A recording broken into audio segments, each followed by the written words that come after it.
Hello everyone, welcome to today's the Hindu analysis. My name is Sairam Sampath Rao. ఎలా ఉన్నారు అందరూ? బాగున్నారా? ఈరోజు హిందూ ఎనాలిసిస్ స్టార్ట్ చేసే ముందు మీ అందరికీ ఒక ఇంపార్టెంట్ అనౌన్స్మెంట్ అమ్మ. 29th మే అంటే ఈ ఆదివారం నాడు ఉదయం 10 గంటలకి డిగ్రీ ప్లస్ ఐఏఎస్ కోర్స్ పైన ఒక అవేర్నెస్ సెషన్ అనేటటువంటిది సురేష్ సార్ కండక్ట్ చేస్తున్నారు. సో సురేష్ సార్ ఆధ్వర్యంలోనే జరగడం అనేటటువంటిది జరుగుతుంది మన వైజాగ్ బ్రాంచ్లో. సో ఇన్స్టిట్యూట్ యొక్క అడ్రస్ అనేటటువంటిది ఇక్కడ ఉంది, మీరు చూడండి. సో చక్కగా ఎవరైనా ఇంటర్ తర్వాత డిగ్రీతో పాటుగా సివిల్స్ అనేటటువంటిది ప్రిపేర్ అవ్వాలని చెప్పి అనుకుంటే, ఆలోచన అనేటటువంటిది ఉంటే చక్కగా ఈ అవేర్నెస్ సెషన్ అనేటటువంటిది అటెండ్ అవ్వండి. చక్కగా సార్ నుంచి ఇంపార్టెంట్ ఇన్ఫర్మేషన్ అనేటటువంటిది తెలుసుకోండి.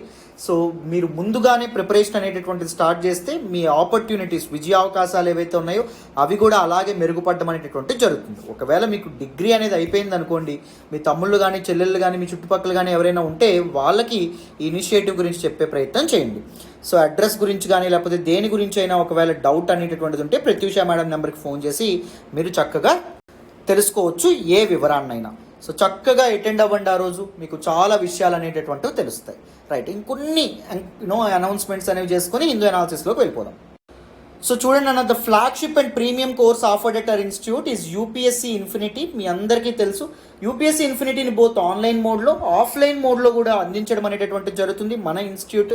సో ఫీజు కేవలం 60,000 రూపాయలే ఆన్లైన్ అయితే, ఆఫ్లైన్ అయితే కేవలం 70,000 రూపాయలు. 60,000 రూపాయలు కూడా నెలకు 5,000 రూపాయలు చొప్పున మీరు కట్టచ్చు. 70,000 రూపాయలు కూడా నెలకి 10,000 రూపాయలు చొప్పున మీరు కట్టచ్చు. ఈ ఫీజు కూడా 31st మే వరకే వ్యాలిడిటీలో ఉంటుంది. 1 జూన్ నుంచి ఫీజు అనేటటువంటిది 10,000 పెరగబోతుంది. ఆన్లైన్ మీద 10,000 పెరిగి 70,000 అవ్వబోతుంది. ఆఫ్లైన్ మీద 10,000 పెరిగి 80,000 అవ్వబోతుంది. సో ఈలోపే జాయిన్ అయ్యే ప్రయత్నం చేయండి. లైఫ్ టైం వ్యాలిడిటీతో వస్తున్నటువంటి కోర్సు, ఓకేనా? అంటే మీకు ఉద్యోగం వచ్చేంత వరకు మీ వెంట ఎల్టీఎక్స్ క్లాసెస్ ఉంటుంది. 7893899553 ప్రత్యూష మేడం నెంబర్కి ఫోన్ చేసి మీరు చక్కగా జాయిన్ అవ్వచ్చు. లేదా మన వెబ్సైట్ని విజిట్ చేసి కూడా మీరు చక్కగా కోర్స్ అనేటటువంటిది అక్కడ పర్చేజ్ చేయొచ్చు. సరేనా? ఇంకొక అనౌన్స్మెంట్ వినేద్దాం. హిందూ అనాలిసిస్లోని ఆర్టికల్స్ డిస్కస్ చేసే ముందు ఒక్కసారి వినేయండి. సో ఎవరైతే టీఎస్పీఎస్సీ గ్రూప్ 1 ప్రిపేర్ అవుతున్నారో వాళ్ళందరికీ గుడ్ న్యూస్ అండి. చాలామంది సార్ తెలంగాణ స్పెసిఫిక్ సబ్జెక్ట్స్ పైన ఒక కోర్స్ లాంచ్ చేయండి అని చెప్పి అడిగారు. సో మీరందరి కోరిక మేరకు ఈ కోర్స్ అనేటటువంటిది స్పెషల్ కోర్స్ అనేటటువంటిది మాడ్యూల్ డిజైన్ చేయడం అనేటటువంటిది జరిగింది. So Telangana pack for TSPSC. So దీనిలో మీకు Telangana specific subjects, Telangana economy, Telangana history, Telangana movement, Telangana geography ఇవన్నీ రావడం అనేటటువంటిది జరుగుతుంది. సో ఫీజు ఎంత? 10,000 కానే కాదు, కేవలం 5,000 రూపాయలు మాత్రమే. ఈ ఫీజు కూడా 31st మే వరకే వ్యాలిడిటీలో ఉంటుంది. 1వ తారీఖు నుంచి ఫీజు 10,000 అవ్వబోతుంది. సో చక్కగా జాయిన్ అయ్యేటటువంటి ప్రయత్నం చేయండి. 7893899553 ప్రత్యూష మేడం నెంబర్కి మీరు ఫోన్ చేసి జాయిన్ అవ్వచ్చు. లేకపోతే ltxclasses.com ఈ వెబ్సైట్ని విజిట్ చేసి కూడా మీరు చక్కగా జాయిన్ అవ్వచ్చు. 5,000కే అందిస్తున్నారు స్పెషల్ ఆఫర్ కింద. So make use of this opportunity నాన్న, సరేనా? ఓకే అమ్మా. సో మరి ఇప్పుడు హిందూ అనాలిసిస్లో ఏ ఆర్టికల్స్ మాట్లాడుకుంటాం ఒకసారి చూద్దాం, వినండి. సో చూడండి అమ్మా, ఈరోజు హిందూ అనాలిసిస్లో మనం మొత్తం 6 ఆర్టికల్స్ని డిస్కస్ చేసుకోబోతున్నాం. ఫస్ట్ ఆర్టికల్ వచ్చేసి ఐపీఈఎఫ్, ఇండో పసిఫిక్ ఎకనామిక్ ఫ్రేమ్వర్క్కి సంబంధించింది. సెకండ్ ఆర్టికల్ వచ్చేసి world may have lost 11.2 crore jobs. మనకి ఇంటర్నేషనల్ లేబర్ ఆర్గనైజేషన్ చెప్పింది చాలా మందికి జాబ్స్ పోయినాయి అని చెప్పింది. డీటెయిల్గా మాట్లాడదాం. Centre reconstitutes inter state council. What is this inter state council? ఎందుకు కన్స్టిట్యూట్ చేస్తారు? సో ఇవన్నీ మనం మాట్లాడదాం. రాజ్యాంగంలోని ఏ ఆర్టికల్లో మెన్షన్ చేశారు ఇవన్నీ. A new billionaire every 30 years during the pandemic సమయంలో, అంటే COVID-19 సమయంలో ఇన్ఈక్వాలిటీస్ పెరిగినాయంట. చాలామంది ధనవంతులయ్యారు, చాలామంది పేదవాళ్ళుగా మారారు అని చెప్పడం అనేటటువంటిది జరుగుతుంది. ఈ పర్టికులర్ ఆర్టికల్లో రిపోర్ట్ ఒకటి వచ్చింది, దాని గురించి మాట్లాడదాం. ASHA workers and WHO's global plaudits. So ASHA workers ఎవరైతే ఉన్నారో వాళ్ళు COVID-19 సమయంలో కమ్యూనిటీకి, ప్రజలకు చేసినటువంటి సేవకు గాను వాళ్ళకి వరల్డ్ హెల్త్ ఆర్గనైజేషన్ నుంచి ఒక ప్రత్యేక గుర్తింపు అనేటటువంటిది వచ్చింది. సో ఏంటి ఆశా వర్కర్స్, ఎవరు వాళ్ళు, ఎప్పటి నుంచి ఆశా వర్కర్స్ పనిచేస్తున్నారు? సో ఇవన్నింటి గురించి మాట్లాడదాం. US to defend Taiwan against China అనేటటువంటిది ఒకవేళ తైవాన్ మీద అటాక్ చేస్తే మేము బై ఫోర్స్ మిలిటరీ ద్వారా డిఫెండ్ చేస్తాము అని చెప్పి యునైటెడ్ స్టేట్స్ ఆఫ్ అమెరికా చెప్పడం అనేటటువంటిది జరిగింది. దాని గురించి కూడా మనం మాట్లాడదాం, ఓకేనా? జాగ్రత్తగా అటెన్షన్ పే చేసి వినండి, అన్ని ఆర్టికల్స్ మీకు చక్కగా అర్థమవుతాయి. ఈరోజు హిందూ ఎనాలిసిస్లో మనం మాట్లాడుకునే మొదటి ఆర్టికల్ చూడండి అమ్మా. India to join Biden's new trade initiative for Indo Pacific region. Very very important article regarding GS paper 2 international రిలేషన్స్కి సంబంధించినటువంటి ఆర్టికల్ అండ్ జిఎస్ పేపర్ 3 ఎకానమీకి కూడా సంబంధించినటువంటి ఆర్టికల్. ఈ ఆర్టికల్ని నేను ద హిందూలోని ఢిల్లీ ఎడిషన్లో పేజ్ నెంబర్ 1 నుంచి సెలెక్ట్ చేసుకోవడం అనేటటువంటిది జరిగింది. సో ఈ ఆర్టికల్కి సంబంధించినటువంటి బ్యాక్గ్రౌండ్ వగైరా ఇవన్నీ మనం నిన్నటి క్లాస్లో కూడా మాట్లాడాం. So Joe Biden Indo Pacific economic framework అనేటటువంటి ఒక కొత్త ఇనిషియేటివ్తో ముందుకు రావడం అనేటటువంటిది జరుగుతుంది. ఇండియా దీనిలో జాయిన్ అవ్వాలా వద్దా అనేటటువంటి సంప్రదింపులు అనేటటువంటివి జరుపుతుంది అని చెప్పి మనం మాట్లాడుకున్నాం. But finally India choose to join this particular IPEF నాన్న. ఓకేనా, ఇండియా మొత్తానికి జాయిన్ అవ్వాలని చెప్పి చూస్ చేసుకోవడం అనేటటువంటిది జరిగింది. సో ఈ ఆర్టికల్లో ఏ విషయాలు చెప్పారో, సో బ్యాక్గ్రౌండ్ ఇవన్నీ మరొకసారి డీటెయిల్డ్గా చక్కగా మాట్లాడుకుందాం, వినండి. సో ఇండియన్ ప్రైమ్ మినిస్టర్ అయినటువంటి నరేంద్ర మోడీ గారు United nations president and Japanese prime minister and దాంతోపాటు 10 ఇతర దేశాల అధినేతలతో కలిపి ఇండో పసిఫిక్ ఎకనామిక్ ఫ్రేమ్వర్క్ యొక్క లాంచ్ ఈవెంట్ ఏదైతే ఉంటుందో దానిలో పార్టిసిపేట్ చేయడం అనేటటువంటిది జరిగింది. This Indo Pacific economic framework for prosperity ఏదైతే ఉందో ఇది టోక్యోలో లాంచ్ అవ్వడం అనేటటువంటిది జరిగింది కదా. దానికి విర్చువల్గా హాజరవ్వడం అనేటటువంటిది జరిగింది, త్రూ వీడియో కాన్ఫరెన్స్ హాజరవ్వడం అనేటటువంటిది జరిగింది. ఇంకా ఎలాంటి విషయాలు అనేటటువంటివి చెప్పారు. ముందు ఇంతకీ దిస్ IPEF దీని యొక్క బ్యాక్గ్రౌండ్ ఏంటి ఇవన్నీ తెలుసుకునే ప్రయత్నం చేద్దాం, వినండి. So Indo Pacific economic framework గురించి IPEF గురించి తెలుసుకుందాం, జాగ్రత్తగా వినండి. It is actually centrepiece of the present US regime's economic strategy towards Indo Pacific region. So Indo Pacific region ఏదైతే ఉంటుందో Indian ocean and Pacific ocean ఉన్నటువంటి రీజన్లో ఎవరి ఇన్ఫ్లుయెన్స్ పెరుగుతుంది? చైనా యొక్క ఇన్ఫ్లుయెన్స్ పెరుగుతుంది. చైనా యొక్క ఇన్ఫ్లుయెన్స్ని తగ్గించడానికి యునైటెడ్ స్టేట్స్ ఆఫ్ అమెరికా ఏ స్ట్రాటజీతో వస్తుంది అంటే this new initiative Indo Pacific economic ఫ్రేమ్వర్క్తో రావడం అనేటటువంటిది జరుగుతుంది. ఆన్ అక్టోబర్ 2021 2021 అక్టోబర్లో United States of America president అయినటువంటి జో బైడెన్ ఒక అనౌన్స్మెంట్తో ముందుకు రావడం అనేటటువంటిది జరిగింది. ఏంటి అనౌన్స్మెంట్? ఇండో పసిఫిక్ ఎకనామిక్ ఫ్రేమ్వర్క్ని లాంచ్ చేస్తున్నాం విత్ అవర్ పార్ట్నర్ నేషన్స్ అని చెప్పారు. ఎవరు partner nations? Who share our objectives, మాతో సిమిలర్ ఆబ్జెక్టివ్స్ ఉన్నటువంటి వాళ్ళు ఎవరైతే ఉన్నారో వాళ్ళు. So trade facilitation, standards for the digital economy and technology, supply chain resiliency, decarbonization అంటే కార్బన్ వాడకం అనేది తగ్గడం, clean energy, infrastructure, work standards, worker standards and other areas of shared interest ఏవైతే ఉన్నాయో వీటన్నింటి మీద మేము ఏం చేస్తున్నాం, వీటన్నింటి గురించి ఆలోచించి కాంప్రహెన్సివ్ ఒక పాలసీని తీసుకొస్తున్నాం, ఒక ఫ్రేమ్వర్క్ని తీసుకొస్తున్నాం అని చెప్పారు. ఆబ్జెక్టివ్ ఏంటి? ట్రేడ్ ఫెసిలియేషన్, ట్రేడ్ అనేటటువంటిది ఇంప్రూవ్ అవ్వాలి. Standards for the digital economy, so digital economy ఏదైతే ఉంటుందో దానికి రైట్ స్టాండర్డ్స్ అనేటటువంటివి మెన్షన్ చేయాలి. అంటే ఇప్పుడు ఫేస్బుక్ ఇవన్నీ ఉన్నాయి కదా, డిజిటల్ సర్వీసెస్ ద్వారా ఆర్థిక వ్యవస్థని పెంపొందించడం. టెక్నాలజీ ఏదైతే ఉంటుందో అది కూడా రూల్స్ బేస్డ్గా, నార్మ్స్ బేస్డ్గా ఉండాలి. సప్లై చైన్ రెసిలెన్సీ, మన COVID-19 వల్ల ఏమైంది, సప్లై చైన్స్ అనేటటువంటి కూలిపోవడం అనేది జరిగింది. సో సప్లై చైన్స్ ఇప్పుడు సప్లై చైన్ కూలిపోవడం అంటే ఏంటి? సింపుల్గా మనకి ట్రేడ్ లింక్స్ ఏవైతే ఉన్నాయో అవి కంప్లీట్గా బ్రేక్ అయిపోవడం అనేది జరిగింది. ఇప్పుడు చాలా కంట్రీస్ చైనా మీద రా మెటీరియల్స్ కోసం డిపెండ్ అయ్యారు అనుకోండి. COVID-19 వల్ల బార్డర్స్ క్లోజ్ అవ్వడం వల్ల చైనా నుంచి ఏమైపోయినాయి, రా మెటీరియల్స్ రావడం ఆగిపోయినాయి. రా మెటీరియల్స్ రాకపోవడం వల్ల ఇండియాలోని అదర్ కంట్రీస్లో కూడా ఫినిష్డ్ గుడ్స్ తయారవడం ఆగిపోయింది. తద్వారా ఎకానమీ కూడా స్తంభించిపోయింది. సో ఈ సప్లై చైన్ రిజైలెంట్గా ఉండాలి, అంటే తొనకకుండా ఉండాలి, బలంగా ఉండాలి.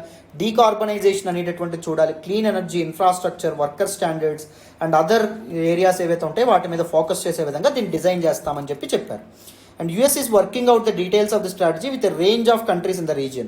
So Japan, Singapore, Malaysia, New Zealand, south Korea, India వీటన్నింటితో కూడా ఇండో పసిఫిక్ రీజియన్లో ఉన్నటువంటి అన్ని కంట్రీస్తో కూడా ఇండియా ఇప్పటివరకు సంప్రదింపులు జరపడం అనేటటువంటిది జరిగింది. ఎందుకు? To launch this Indo Pacific economic framework అనమాట. So what are the 4 main pillars of IPEF? First చూడండి, ట్రేడ్ ఫెసిలియేషన్, ట్రేడ్ అనేటటువంటిది పెంచడం.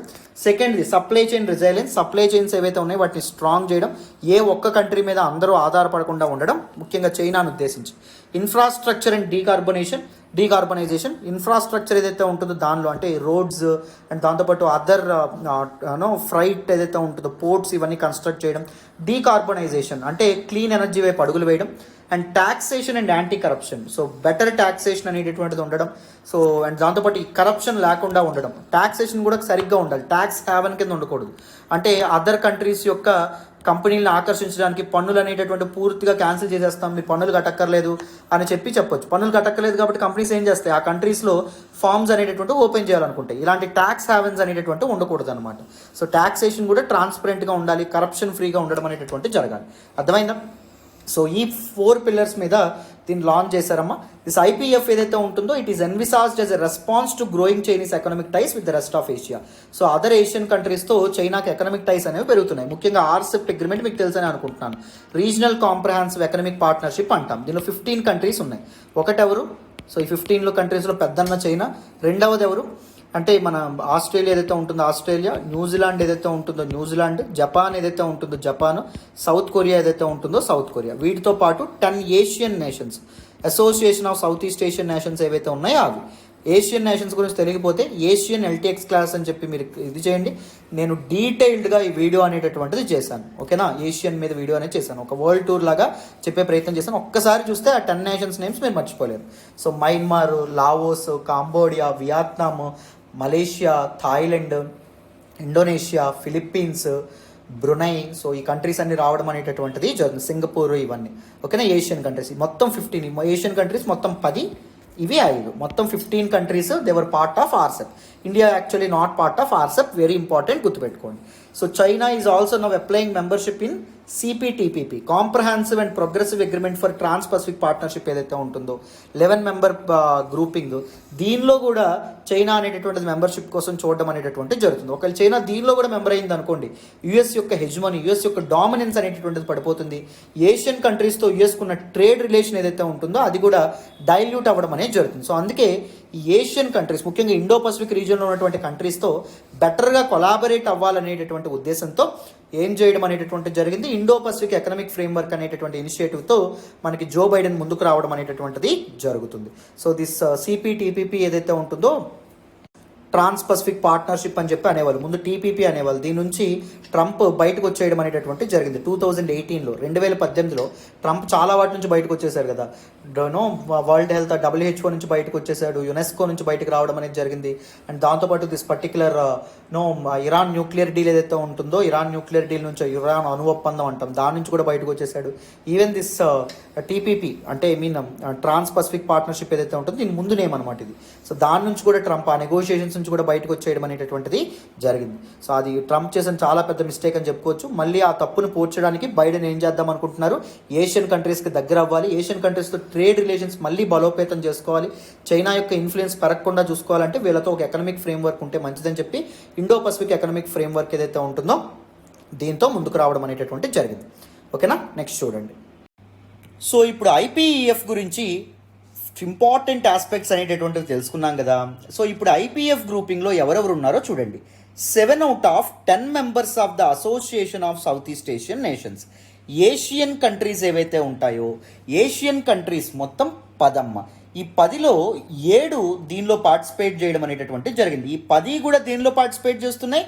చైనా లెడ్ ఆర్సెప్ ఏదైతే ఉంటుందో, రీజనల్ కాంప్రహెన్సివ్ ఎకనామిక్ పార్ట్నర్షిప్ ఏదైతే ఉంటుందో దానిలో ఉండడం అనేటటువంటిది జరిగింది. బట్ ఇందులో 7 అంటే కేవలం మయన్మార్, కాంబోడియా అండ్ లావోస్ తప్ప మిగిలినవన్నీ దేనిలో పార్టిసిపేట్ చేయడం అనేటటువంటి జరుగుతుంది. దిస్ ఐపీఈఎఫ్ ఏదైతే ఉంటుందో దీనిలో పార్టిసిపేట్ చేయడం అనేటటువంటి జరుగుతుంది. ఆల్ ద 4 క్వాడ్ కంట్రీస్ ఏవైతే ఉంటాయో, క్వాడ్రిలేటరల్ సెక్యూరిటీ డైలాగ్ నిన్నటి క్లాస్లో కూడా మనం మాట్లాడాం దీని గురించి. India, United states, Japan and Australia ఏవైతే ఉన్నాయో అండ్ దాంతోపాటు న్యూజిలాండ్ కూడా ఐపీఎఫ్ ఏవైతే ఉన్నాయో ఐపీఎఫ్లో వాళ్ళు పార్టిసిపేట్ చేయడం అనేటటువంటి జరుగుతుంది. మెంబర్స్గా వాళ్ళు చేరడం అనేటటువంటి జరిగింది. క్వాడ్ మెంబర్స్తో పాటుగా న్యూజిలాండ్ కూడా చేరడం అనేటటువంటిది జరుగుతుంది. ఓకేనా, what are the focus areas? So main pillars మనం ఇప్పుడే మాట్లాడాం కదా. సో ట్రేడ్ ఒకటి, supply chain resilience, supply chains ఏవైతే ఉన్నాయో వాటిని స్ట్రెంథన్ చేయడం, క్లీన్ ఎనర్జీ అనేటటువంటిది and decarbonization and taxes and anti corruption measures ఏవైతే ఉంటాయో these are the main pillars of Indo Pacific economic framework అనే విధంగా మనకి చెప్తున్నారు. So notably this IPEF's contours are still be formally agreed upon and negotiations for the same or begin. So ఇంకా ఏంటి model, దీనిలో join అవ్వడం ద్వారా ఎలాంటి ఇది అనేటటువంటిది రావడం అనేటటువంటిది జరుగుతుంది, ఎలాంటి బెనిఫిట్స్ అనేటటువంటి ఉంటాయి, ఇంకా వాటిని ఫార్ములేట్ చేయలేదు, అంటే ఫార్మల్ డాక్యుమెంటేషన్ అనేటటువంటిది జరగలేదు. బట్ నెగోషియేషన్స్ అయితే జరుగుతున్నాయి. బట్ దీస్ కంట్రీస్ ఏవైతే ఉంటాయో ఇనిషియల్గానే అవి ఓకే చెప్పడం అనేటటువంటిది జరిగింది this Indo Pacific economic framework ఏదైతే ఉంటుందో దానిలో జాయిన్ అవ్వడానికి. What is the significance of this new framework? ఈ న్యూ ఫ్రేమ్వర్క్ యొక్క ఇంపార్టెన్స్ ఏంటి అంటే it's focus on trade could help strengthen economic ties between member countries.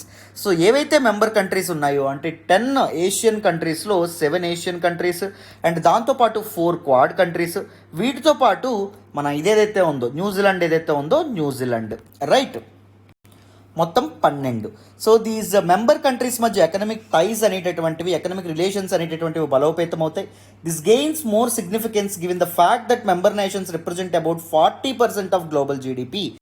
అంటే ఈ 12 నేషన్స్తో కలిపి యుఎస్ ఒకటి ఉంది కదా, మొత్తం 13. ఈ 13 కంట్రీస్ యొక్క జీడిపి అనేటటువంటిది వరల్డ్ జీడిపిలో 40% అని చెప్పి చెప్తున్నారు. సో ఈ కంట్రీస్ మధ్య ట్రేడ్ అనేటటువంటిది డెవలప్ అయితే గ్లోబల్ జీడిపి కూడా చాలా పెరగడం అనేటటువంటిది జరుగుతుంది.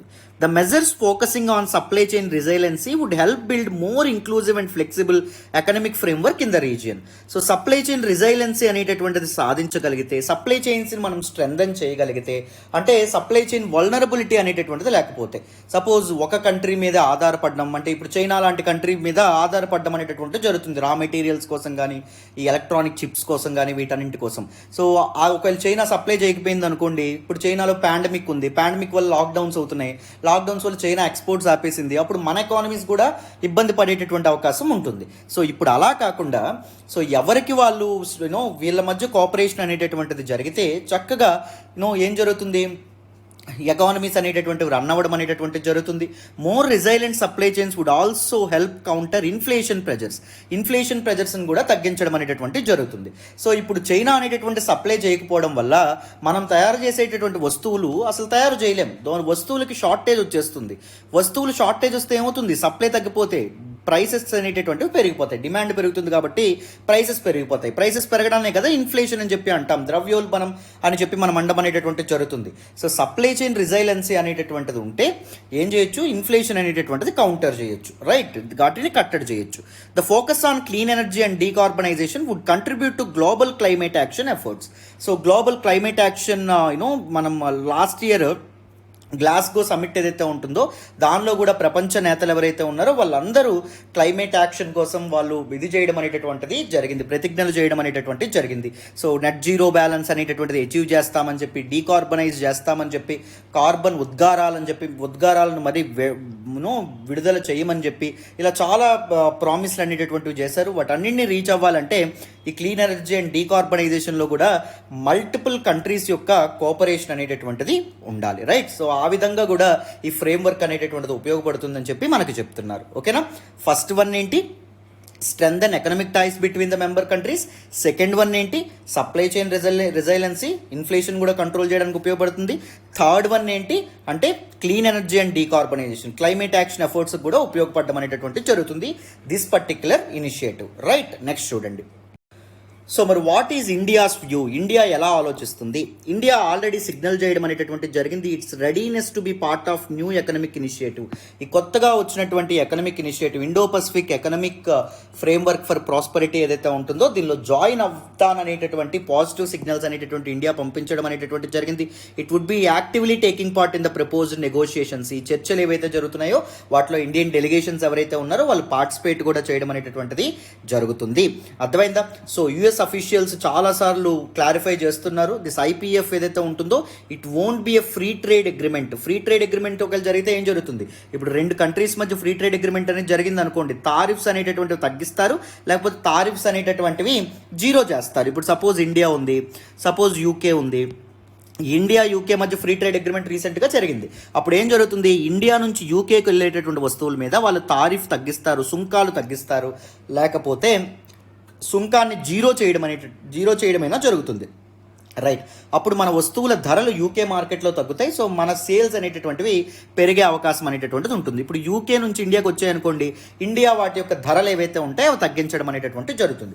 ఇక్కడ తారిఫ్స్ తగ్గించడం కానీ, లేకపోతే ఇంక్రీజింగ్ మార్కెట్ యాక్సెస్ పెంచడం కానీ ఇలాంటివి ఏం చేయరంట. జస్ట్ రెగ్యులేటరీ లిబరైజేషన్ అనేటటువంటిది ఉంటుంది. ఈజీగా వస్తువులు మార్కెట్లోకి ఎంటర్ అయ్యే విధంగా చూస్తారు. అంటే ఈ స్టాండర్డ్స్ ఇవేవైతే ఉంటాయో స్ట్రిక్ట్ స్టాండర్డ్స్ ఇవన్నింటినీ వాటన్నిటిని లిబరల్ చేయడం అనేటటువంటి జరుగుతుంది. This gain significance in the backdrop of India's walkout of the 15 nation RCEP.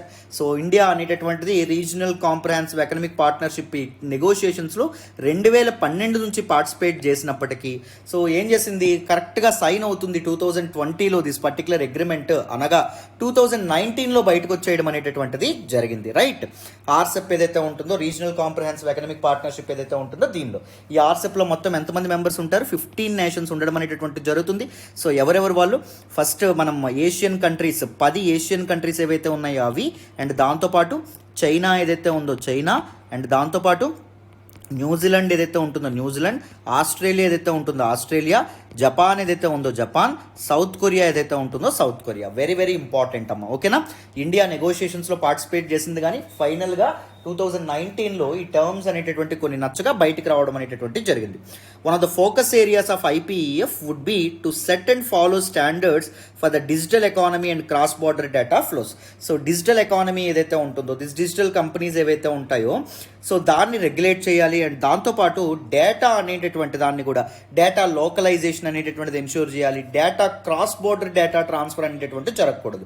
అంటే ఇప్పుడు ఇండియన్స్ డేటా మన బార్డర్స్ దాటి వేరే దేశానికి వెళ్ళడం అనేటటువంటిది జరగకూడదు. ఎందుకంటే అది మన సెక్యూరిటీకి, మన దేశ భద్రతకి, మన దేశ ఐక్యతకి, సమగ్రతకి అది భంగం వాటిల్లడం అనేటటువంటిది జరుగుతుంది. మన పీపుల్ యొక్క డేటా అనేటటువంటిది వాళ్ళు చోరీ చేస్తే వాళ్ళు దాన్ని ఎందుకోసమైనా ఉపయోగించుకునేటటువంటి పరిస్థితి ఏర్పడడం అనేటటువంటిది జరుగుతుంది. India has strong differences with the US and it's partners on this particular issue. A issue, data localisation issue. India data localisation and clean digital economy కోసం చూస్తూ ఉంటే అమెరికా అనేటటువంటిది డేటా లోకలైజేషన్ అనేటటువంటిది ఉండకూడదు, క్రాస్ బార్డర్ డేటా ట్రాన్స్ఫర్ అనేటటువంటిది ఎలా చేయాలని America and it's partners, western partners ఎవరైతే ఉన్నారో వాళ్ళు అంటున్నారు. సో మరి ఇది నెగోషియేషన్స్ అనేటటువంటి ఎంతవరకు వస్తాయో, ఇండియా చెప్పిన మాట వాళ్ళు వింటారో లేకపోతే వాళ్ళ మాటకి మన ఇండియా తగ్గాల్సి వస్తుందో ఫైనల్గా చూడాలి. అర్థమైందా? So this is all about Indo Pacific economic framework for prosperity. Very very very important article. I hope ఈ ఆర్టికల్ అందరికీ క్లియర్గా డీటెయిల్డ్గా అర్థమైందని అనుకుంటున్నాను. మరి నెక్స్ట్ ఆర్టికల్ మాట్లాడదాం, వినండమ్మా. ఈరోజు హిందూ ఎనాలిసిస్లో మనం మాట్లాడుకునే నెక్స్ట్ ఆర్టికల్ చూడండి. World may have lost 11.2 crore jobs, international labour organisation. Very very important article regarding GS paper 2 అండి. సో ప్రపంచంలో విపరీతంగా జాబ్ కట్స్ అనేటటువంటివి జరిగాయని చెప్పి ఇంటర్నేషనల్ లేబర్ ఆర్గనైజేషన్ అనేటటువంటిది చెప్తుంది. అంటే ఎంతోమందికి ఉద్యోగాలు అనేటటువంటివి పోయాయంట.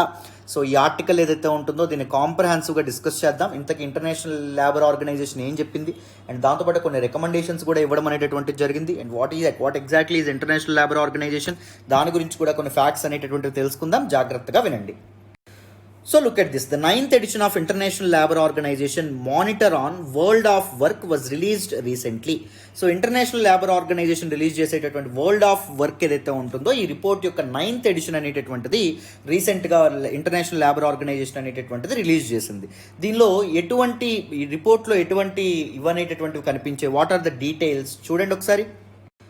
సో దిస్ రిపోర్ట్లో multiple challenges and multiple points of concern ఏవైతే ఉన్నాయో వీటిని బయట పెట్టడం అనేటటువంటిది జరిగింది, వీటిని ఎక్స్పోజ్ చేయడం అనేటటువంటిది జరిగింది. దేనికి సంబంధించి challenges, work or job opportunities. Work opportunities or job opportunities ఏవైతే ఉంటాయో ఈ అవకాశాలు అనేటటువంటివి తగ్గుతున్నాయంట.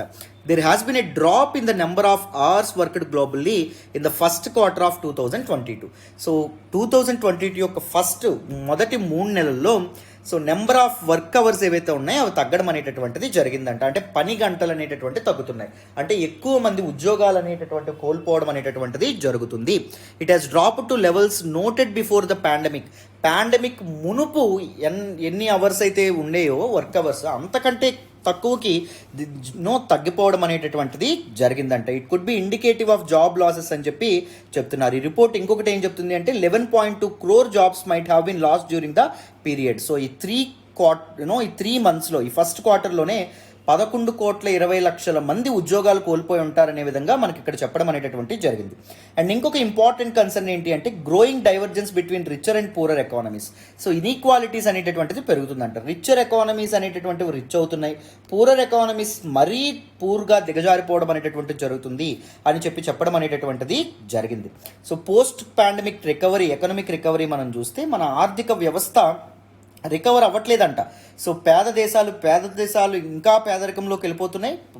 ధనిక దేశాలు ఇంకా రిచ్గా ఉండడం అనేటటువంటిది జరుగుతుంది. So lack of decent job opportunities in లో అండ్ మిడిల్ ఇన్కమ్ కంట్రీస్లో so these decent job opportunities కూడా ప్రజలు నోచుకోకుండా అయిపోతుంది.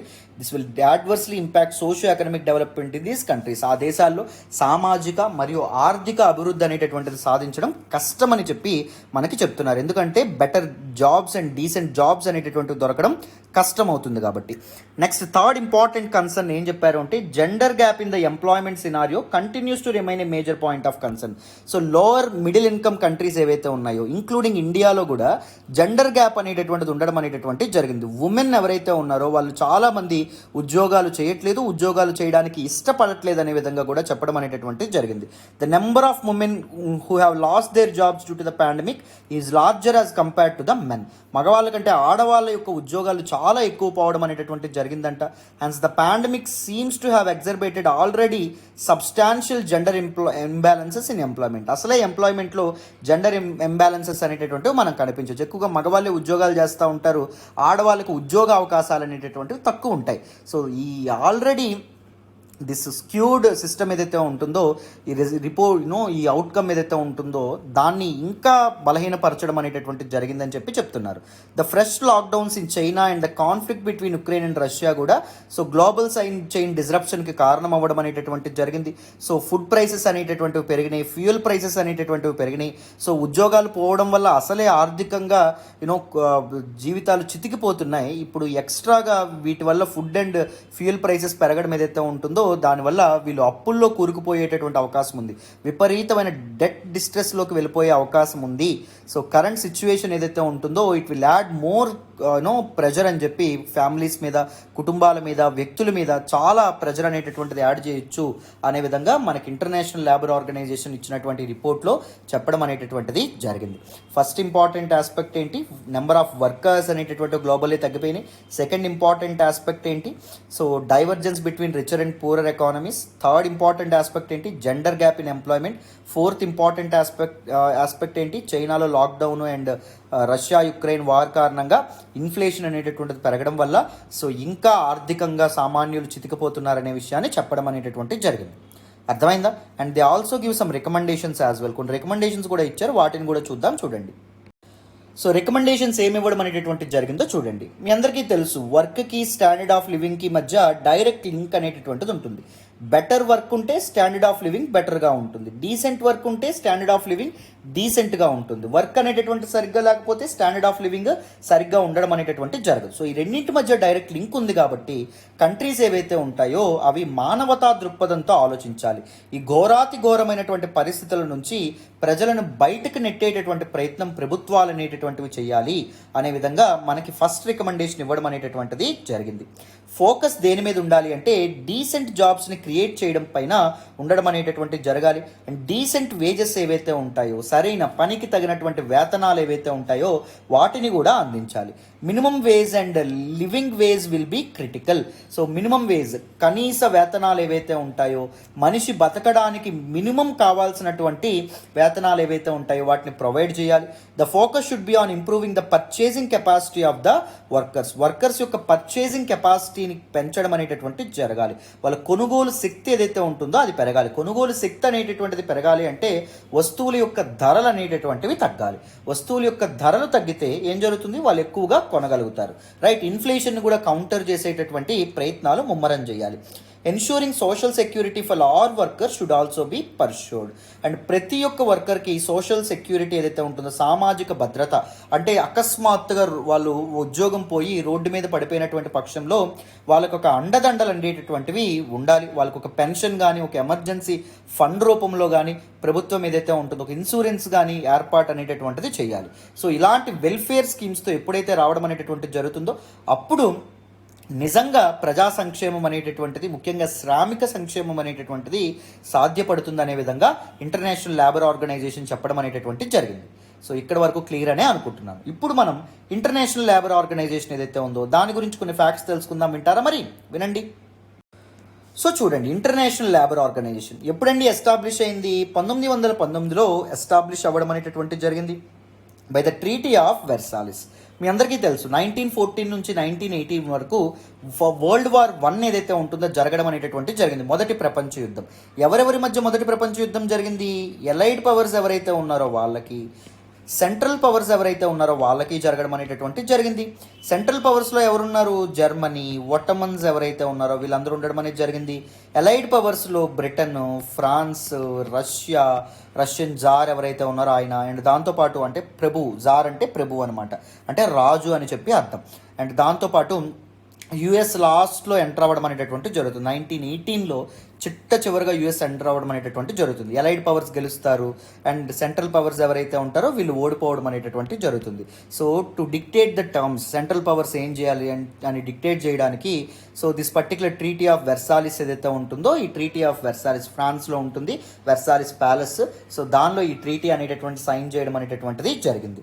సో ఈ ట్రీటీలో భాగంగా this particular international labour organisation ఏదైతే ఉంటుందో ఇది ఏర్పాటు అవ్వడం అనేటటువంటి జరిగింది as an affiliated agency of League of Nations. United Nations ముందు లీగ్ ఆఫ్ నేషన్స్ అనేటటువంటిది ఉంది కదా. League of Nations world war 2ని ఆపడంలో ఫెయిల్ అవ్వడం వల్ల ఇంకొక ఒక దేశాలన్నింటినీ ఐక్యం చేసేటటువంటి ఒక పవర్ అనేటటువంటిది ఉండాలి, ఒక కొత్త ఆర్గనైజేషన్ ఉండాలని చెప్పి మనకి దేన్ని తీసుకొచ్చారు? మనకి యునైటెడ్ నేషన్స్ ఏదైతే ఉందో దాన్ని తీసుకురావడం అనేటటువంటి జరిగింది. So it became the first affiliated specialised agency of the United Nations in 1946. 1946లో యునైటెడ్ నేషన్స్ యొక్క ఫస్ట్ అఫిలియేటెడ్ స్పెషలైజ్డ్ ఏజెన్సీగా ఇది మారడం అనేటటువంటి జరిగింది. దీని హెడ్ క్వార్టర్స్ చూడండి, స్విట్జర్లాండ్లోని జెనీవాలో ఉంది. అండ్ ఫౌండింగ్ మిషన్ దేనికోసం ఇది ఏర్పాటు అవ్వడం అనేటటువంటి జరిగింది? Social justice is essential to universal and lasting peace. So ప్రపంచానికి శాంతి అనేటటువంటి దొరకాలి అంటే సోషల్ జస్టిస్, సామాజిక న్యాయం అనేటటువంటి జరగాలి. సో చాలా పోరాటాలు ఎవరు చేశారు? కడుపు మండిన వాడే పోరాటం అనేటటువంటి చేస్తాడు. అదే సమాజం మొత్తానికి సమన్యాయం అనేటటువంటిది ఉందనుకోండి, అందరూ సమానంగా ఈక్వల్ స్టాండర్డ్స్లో బతుకుతున్నారు అనుకోండి, ఎటువంటి డిస్పారిటీస్ లాంటివి లేకుండా, ఇన్ఈక్వాలిటీస్ లాంటివి లేకుండా, అప్పుడు ఉద్యమాలు జరుగుతాయా? ఉద్యమాలు జరగవు. ఉద్యమాలు చేసే వాళ్ళు ఎవరు? కడుపు మండిన వాడే చేయడం అనేటటువంటిది జరుగుతుంది, వాళ్ళ హక్కుల కోసమే వాళ్ళు చేయడం అనేటటువంటి జరుగుతుంది. అవునా? సో ప్రపంచ శాంతి అనేటటువంటి సాధ్యపడాలంటే సోషల్ జస్టిస్ ఉండాలి అని చెప్పి సో ఆ మోటివ్తో స్టార్ట్ అవ్వడం అనేటటువంటి జరిగింది. So promotes internationally recognised human and labour rights, human రైట్స్ని అండ్ దాంతోపాటు లేబర్ రైట్స్ ఏవైతే ఉన్నాయో, శ్రామికుల యొక్క హక్కులు ఏవైతే ఉంటాయో, శ్రామిక వర్గం యొక్క హక్కుల్ని ఇవి ప్రమోట్ చేయడం అనేటటువంటి జరుగుతుంది. వాటికి ఏమైనా ఆపద వస్తే సో వీళ్ళు టేకప్ చేయడం అనేటటువంటి జరుగుతుంది ఆ పర్టికులర్ ఇష్యూని. సో మన ఇంటర్నేషనల్ లేబర్ ఆర్గనైజేషన్కి 1969లో నోబెల్ శాంతి బహుమానం కూడా రావడం అనేటటువంటి జరిగింది. ఎందుకు? For improving peace among classes. So different classes మధ్య పీస్ అనేటటువంటిది, శాంతి అనేటటువంటిది నెలకొల్పినందుకు, rich class, middle class, poor class వీళ్ళ మధ్య సమతుల్యత అనేటటువంటిది సాధించినందుకు. Pursuing decent work and justice for workers. So decent work అనేటటువంటిది అందించడంలో అండ్ వర్కర్స్కి, శ్రామికులు ఎవరైతే ఉంటారో వాళ్ళకి న్యాయం అందించడంలో కూడా చాలా pivotal role, important role play చేయగలిగింది. కాబట్టి providing technical assistance to other developing nations ఏవైతే ఉన్నాయో వాళ్ళకి టెక్నికల్ అసిస్టెన్స్ అందించడం వల్ల శ్రామికులు ఎవరైతే ఉంటారో వాళ్ళ యొక్క పని గంటలు ఏవైతే ఉన్నాయో, వర్క్ అవర్స్ అనేటటువంటివి తగ్గించడంలో ఇంపార్టెంట్ రోల్ ప్లే చేయడం అనేటటువంటి జరిగింది. వర్కర్ ఎక్స్ప్లాయిటేషన్ తగ్గించడంలో కూడా ఇంపార్టెంట్ రోల్ ప్లే చేయడం అనేటటువంటి జరిగింది. అంటే శ్రమ దోపిడీని కూడా తగ్గించడంలో ఇంపార్టెంట్ రోల్ ప్లే చేయడం అనేటటువంటి జరిగింది. This organised has played a key role in ensuring labour rights during the great depression. మనకి 1920s నుంచి 1930s మధ్యలో ద గ్రేట్ డిప్రెషన్తో అమెరికా బాధపడడం అనేటటువంటి జరిగింది. అమెరికా స్టాక్ మార్కెట్లని కుప్పకూలిపోవడం అనేటటువంటిది జరిగింది. మీ అందరికీ తెలుసనే అనుకుంటున్నాను. సో అమెరికా చూసినటువంటి అతిపెద్ద ఆర్థిక సంక్షోభం ఏంటి అంటే ద గ్రేట్ డిప్రెషన్ ఏదైతే ఉంటుందో దిస్ ఇస్ రెసిషన్ అమ్మ, అర్థమైందా? సో అమెరికా అప్పుడు ఒక సూపర్ పవర్గా ఉండేదన్నమాట, అంటే ఎకనామిక్ పవర్గా ఉండడం అనేటటువంటి జరిగేది. సో ఆ టైంలో అమెరికా మిగిలిన దేశాలకు కూడా అప్పులు అనేటటువంటివి ఇచ్చేది. సో అమెరికా ఆ పరిస్థితి ఘోరంగా మారడం వల్ల మిగిలిన దేశాల యొక్క పరిస్థితి కూడా ఘోరంగా మారడం అనేటటువంటి జరిగింది. ఫర్ సపోజ్ జర్మనీ పరిస్థితి అయితే ఘోరంగా మారడం అనేటటువంటి జరిగింది. ఎందుకు? అప్పిచ్చేటటువంటి అమెరికాయే ఇప్పుడు ఇబ్బందుల్లో ఉంటే అమెరికా జర్మనీకి అప్పివ్వగలదా?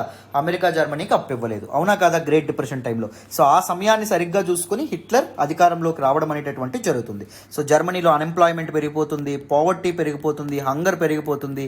సో వీటన్నింటి బేస్ చేసుకొని హిట్లర్ అప్పుడున్నటువంటి ప్రభుత్వాన్ని విమర్శించి, ఆయన చాలా మాటల తూటాలతో ఆయన విరుచుకుపడేవాడు, విమర్శించి ఆయన జర్మనీ అధినేతగా మారడం అనేటటువంటిది జరుగుతుందన్నమాట. ఓకేనా. సో డీకాలనైజేషన్ ప్రాసెస్ ఏదైతే ఉంటుందో దానిలో కూడా ఇంపార్టెంట్ రోల్ ప్లే చేయడం అనేటటువంటి జరిగింది. సో యూరోపియన్ కంట్రీస్ ఏం చేసేవి, ఈ వలస రాజ్యాలు ఏవైతే ఉంటాయో వాటిని మెయింటైన్ చేయడం అనేటటువంటి జరిగింది. ఎందుకు, వాళ్ళకి కావాల్సినటువంటి రా మెటీరియల్స్ కోసం, అండ్ దాంతోపాటు వాటి యొక్క ఫినిష్డ్ గూడ్స్కి మార్కెట్ ఏదైతే ఉంటుందో మార్కెట్ కోసం, ఫినిష్డ్ గూడ్స్ని అమ్ముకోవడానికి కస్టమర్స్ కోసం. సో ఇప్పుడు ఆ కాలనీస్ అనేటటువంటి వాటిని ఏర్పాటు చేసి వాటిని దోచుకుంటున్నారనేటటువంటి ఉద్దేశంతో యునైటెడ్ నేషన్స్ వచ్చిన తర్వాత డీకాలనైజేషన్ ప్రాసెస్ అనేటటువంటిది ప్రారంభమైంది. వివిధ దేశాలు డీకాలనైజేషన్ కోసం తమ గొంతు రైజ్ చేయడం అనేటటువంటి జరిగింది. ఈవెన్ ఇంటర్నేషనల్ లేబర్ ఆర్గనైజేషన్ కూడా ఆ విధంగా ముందుకు అడుగులు వేయడం అనేటటువంటి జరిగింది. The creation of Solidarnosc, that is trade union in Poland. So పోలాండ్లో దిస్ పర్టిక్యులర్ ట్రేడ్ యూనియన్ ఏదైతే ఉంటుందో దాన్ని క్రియేట్ చేయడంలో కూడా ఇంపార్టెంట్ రోల్ ప్లే చేయడం అనేటటువంటి జరిగింది. Victory over apartheid in south ఆఫ్రికాలో ఈ జాతి వివక్ష లేదా వర్ణ వివక్ష ఏదైతే ఉంటుందో దానిపైన కూడా సక్సెస్ఫుల్గా దండయాత్ర చేయగలగడం అనేటటువంటి జరిగింది. సక్సెస్ఫుల్గా విజయం సాధించడం అనేటటువంటి జరిగింది ఇంటర్నేషనల్ లేబర్ ఆర్గనైజేషన్. సౌత్ ఆఫ్రికాలో అపార్థైడ్ అనేటటువంటిది పారద్రోలడంలో చాలా ఇంపార్టెంట్ రోల్ ప్లే చేసింది. Today it is providing substantial support in building of an ethical and productive framework for fair globalization. So this is the world of globalization, right? This is the age of globalization. So globalization అంటే ఏంటి? So this capital ఏదైతే ఉంటుందో, capital అనేటటువంటిది ఒక దేశం నుంచి వేరే దేశానికి వెళ్తుంది, వర్కర్ ఒక దేశాన్ని నుంచి వేరే దేశానికి వెళ్ళడం అనేటటువంటిది జరుగుతుంది, ఎంటర్ప్రెన్యూర్స్ ఒక దేశం నుంచి వేరే దేశానికి వెళ్ళగలుగుతున్నారు, right? There is easy flow of economic resources, there is easy flow of means of production, right? So ఈ గ్లోబలైజ్డ్ వరల్డ్ ఏదైతే ఉంటుందో ఇక్కడ ఒక దేశం యొక్క పాలసీస్ ఇతర దేశాల నుంచి వచ్చినటువంటి వర్కర్స్కి ఎటువంటి అన్యాయం చేయకుండా, లేకపోతే క్యాపిటల్ వేరే దేశాల వాళ్ళకి ఎక్కువ ట్యాక్సులు వేయడం ఇలాంటివి చేయకుండా ఫెయిర్ ప్రాక్టీసెస్ అనేటటువంటివి ఎన్ష్యూర్ చేయాలనేటటువంటి ఉద్దేశంతో వర్క్ చేయడం అనేటటువంటి జరుగుతుంది ఇంటర్నేషనల్ లేబర్ ఆర్గనైజేషన్. అమ్మ అర్థమైందా?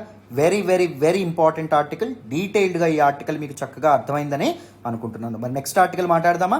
వినండి. ఈరోజు హిందూ ఎనాలిసిస్లో మనం మాట్లాడుకునే నెక్స్ట్ ఆర్టికల్ చూడండి.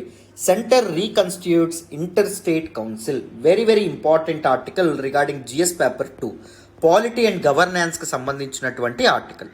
ఈ ఆర్టికల్ని నేను ద హిందూలోని ఢిల్లీ ఎడిషన్లో పేజ్ నెంబర్ 12 నుంచి సెలెక్ట్ చేసుకోవడం అనేటటువంటి జరిగింది. Very very important article. So what is this inter state council? దీని గురించి కొన్ని ఇంపార్టెంట్ ఆస్పెక్ట్స్ అనేటటువంటివి తెలుసుకోవాలి. అసలు ఎందుకు న్యూస్లోకి వచ్చింది, ఇవన్నీ మనం బ్యాక్గ్రౌండ్ నుంచి డీటెయిల్డ్గా మాట్లాడదాం, వినండి. సో ప్రెసిడెంట్ రామ్నాథ్ కోవింద్ గారు ఇంటర్ స్టేట్ కౌన్సిల్ ఏదైతే ఉంటుందో దాన్ని మళ్ళీ రీకన్స్టిట్యూట్ చేయడం అనేటటువంటిది జరిగింది, దాన్ని మళ్ళీ ఏర్పాటు చేయడం అనేటటువంటిది జరిగింది. ఇది మనకు న్యూస్లోకి వచ్చింది. సో ఈ కాంటెక్స్లో మనం ఇంటర్ స్టేట్ కౌన్సిల్ అంటే ఏంటి, దాన్ని ఎందుకు కన్స్టిట్యూట్ చేస్తారు, అండ్ దాంతోపాటు దానిలో ఎంతమంది మెంబర్స్ ఉంటారు, వాట్ ఆర్ ఇట్స్ ఫంక్షన్స్, ఇలాంటి ఆస్పెక్ట్స్ అనేటటువంటి డీటెయిల్గా తెలుసుకుందాం, వినండి. So this inter state council ఏదైతే ఉంటుందో it is actually constitutional body, రాజ్యాంగంలో మెన్షన్ చేసినటువంటి ఒక బాడీ అన్నమాట. సో రాజ్యాంగంలో ఏ ఆర్టికల్లో మెన్షన్ చేయబడింది, ఆర్టికల్ 263లో మెన్షన్ చేయబడ్డం అనేటటువంటి జరిగింది. భారత రాజ్యాంగంలోని అధికరణ 263 ఇంటర్ స్టేట్ కౌన్సిల్స్ గురించి మాట్లాడడం అనేటువంటిది జరుగుతుంది. It gives provisions for the establishment of an inter state council. So inter state కౌన్సిల్కి ఏర్పాటు గురించి ఈ ప్రొవిజన్స్ దీనిలో మెన్షన్ చేయడం అనేటటువంటి జరిగింది. This is to enhance the coordination between the centre and state. ఎందుకు దీన్ని ఏర్పాటు చేస్తారు, కేంద్ర ప్రభుత్వానికి అండ్ రాష్ట్ర ప్రభుత్వానికి మధ్య కోఆర్డినేషన్, బెటర్ కోహరెన్స్ అనేటటువంటిది ఎన్షూర్ చేయడానికి ఈ కౌన్సిల్ అనేటటువంటిది పనిచేస్తుంది అనమాట. కోఆపరేటివ్ ఫెడరలిజం ఏదైతే ఉంటుందో, మన భారతదేశం సమాఖ్య వ్యవస్థ మీద కదా పనిచేస్తుంది. The powers will be shared between both centre and states కదా. So both centre and states మధ్య సఖ్యమైనటువంటి వాతావరణం ఉంటే దేశంగా మనం ముందుకు వెళ్ళడం అనేటటువంటిది జరుగుతుంది, ఆర్థికంగా మనం పురోగతి సాధించడం అనేటటువంటిది జరుగుతుంది.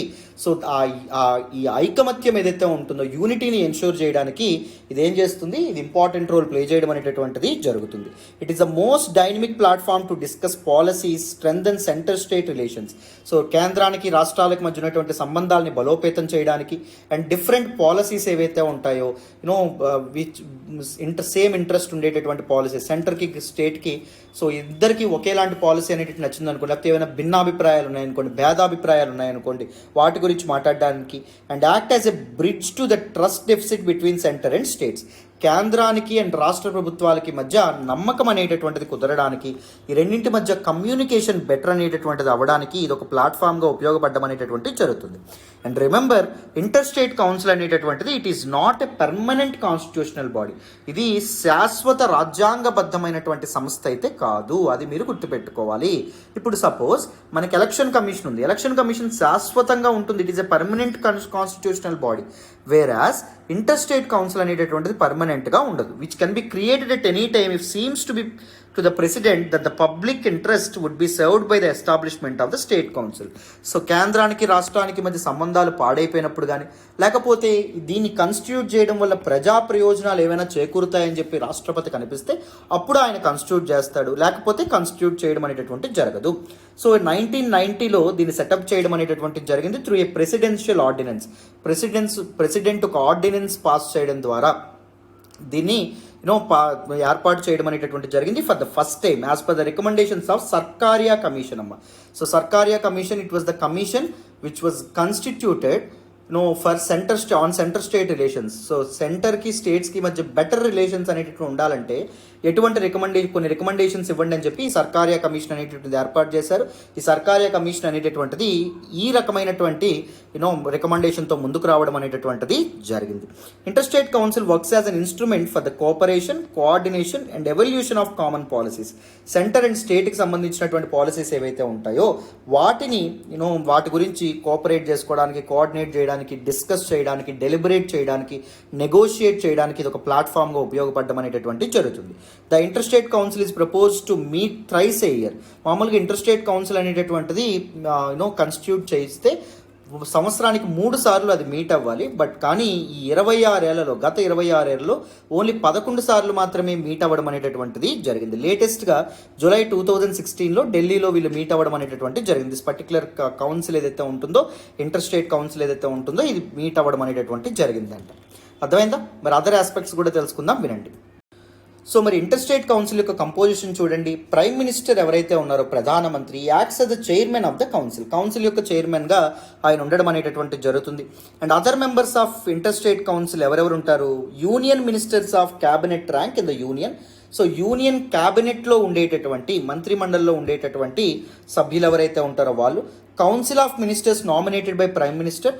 ప్రైమ్ మినిస్టర్ నామినేట్ చేసినటువంటి ఇతర కౌన్సిల్ ఆఫ్ మినిస్టర్స్లోని కొంతమంది సభ్యులు. అండ్ దాంతోపాటు చీఫ్ మినిస్టర్స్. క్యాబినెట్ అంటే ఇట్ ఈస్ ఇంపార్టెంట్ మినిస్టర్స్ క్యాబినెట్లో ఉండడం అనేది జరుగుతుంది. సో కౌన్సిల్ ఆఫ్ మినిస్టర్స్ నుంచి కూడా కొంతమందిని ప్రైమ్ మినిస్టర్ నామినేట్ చేయొచ్చు. Chief ministers of all states, అన్ని రాష్ట్రాల యొక్క ముఖ్యమంత్రులు. Chief ministers of union territories having a legislative assembly. Legislative assembly ఉన్నటువంటి యూనియన్ టెరిటరీస్ ఏంటో నాకు కామెంట్ బాక్స్లో తెలియజేయండి. ఏ కేంద్రపాలిత ప్రాంతాలకైతే లెజిస్లేటివ్ అసెంబ్లీ, శాసనసభ అనేటటువంటిది ఉంటుందో, సో వాటి యొక్క chief ministers. Administration of UTs not having legislative assembly. So union territories ఏవైతే ఉంటాయో వాటి యొక్క అడ్మినిస్ట్రేటర్స్ ఎవరైతే ఉంటారో, లెజిస్లేటివ్ అసెంబ్లీ లేనటువంటి యూనియన్ టెరిటరీస్ యొక్క అడ్మినిస్ట్రేటర్స్, లెఫ్టినెంట్ గవర్నర్స్ అవ్వచ్చు, అడ్మినిస్ట్రేటర్స్ అవ్వచ్చు, ఎవరైనా అవ్వచ్చు. So next, governors of the states being administrate under president rule. ఒకవేళ ఏ రాష్ట్రమైనా రాష్ట్రపతి పాలనలో ఉంటే ఆ రాష్ట్రం యొక్క గవర్నర్ కూడా దీనిలో సభ్యులుగా ఉండడం అనేటటువంటిది జరుగుతుంది. మరి ఇంటర్ స్టేట్ కౌన్సిల్ యొక్క ఫంక్షన్స్ ఏంటి? ఇది ఎలాంటి ఫంక్షన్స్ని సర్వ్ చేస్తుంది అంటే, inquiring and advising upon disputes which may have emerged between states. రాష్ట్రాల మధ్య ఏవైనా తగాదాలు అనేటటువంటిది ఎదురైనప్పుడైనా సో ఏం చేస్తాయి, ఇవి సాల్వ్ చేయడానికి, మీడియేట్ చేయడానికి ప్రయత్నించడం అనేది జరుగుతుంది. Investigating and discussing subjects in which the states of the union has common interest. So ఏవైనా రాష్ట్రాలకు కామన్ ఇంట్రెస్ట్ ఉందనుకోండి. సపోజ్ గోదావరి వాటర్ ఉంది. సో గోదావరి రివర్ వాటర్ ఏదైతే ఉంటుందో దాని మీద అందరికీ కామన్ ఇంట్రెస్ట్ అనేటటువంటిది ఉంది. ఎవరికి?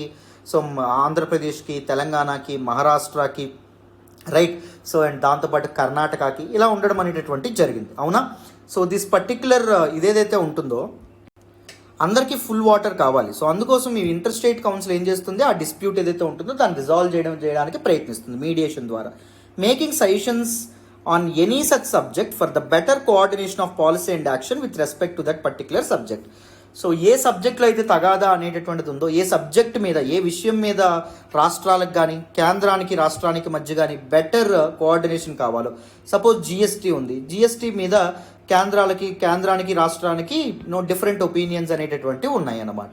సో ఇలాంటి డిస్ప్యూట్స్ ఏమైనా ఉంటే వాటి మీద ఎంక్వైరీ చేయడం, సింపుల్గా ఇది ఒక ప్లాట్ఫామ్ మాట్లాడుకొని అంతా సర్దుబాటు చేసుకోవడానికి, అర్థమైన తగాదాలన్నీ పరిష్కరించుకోవడానికి.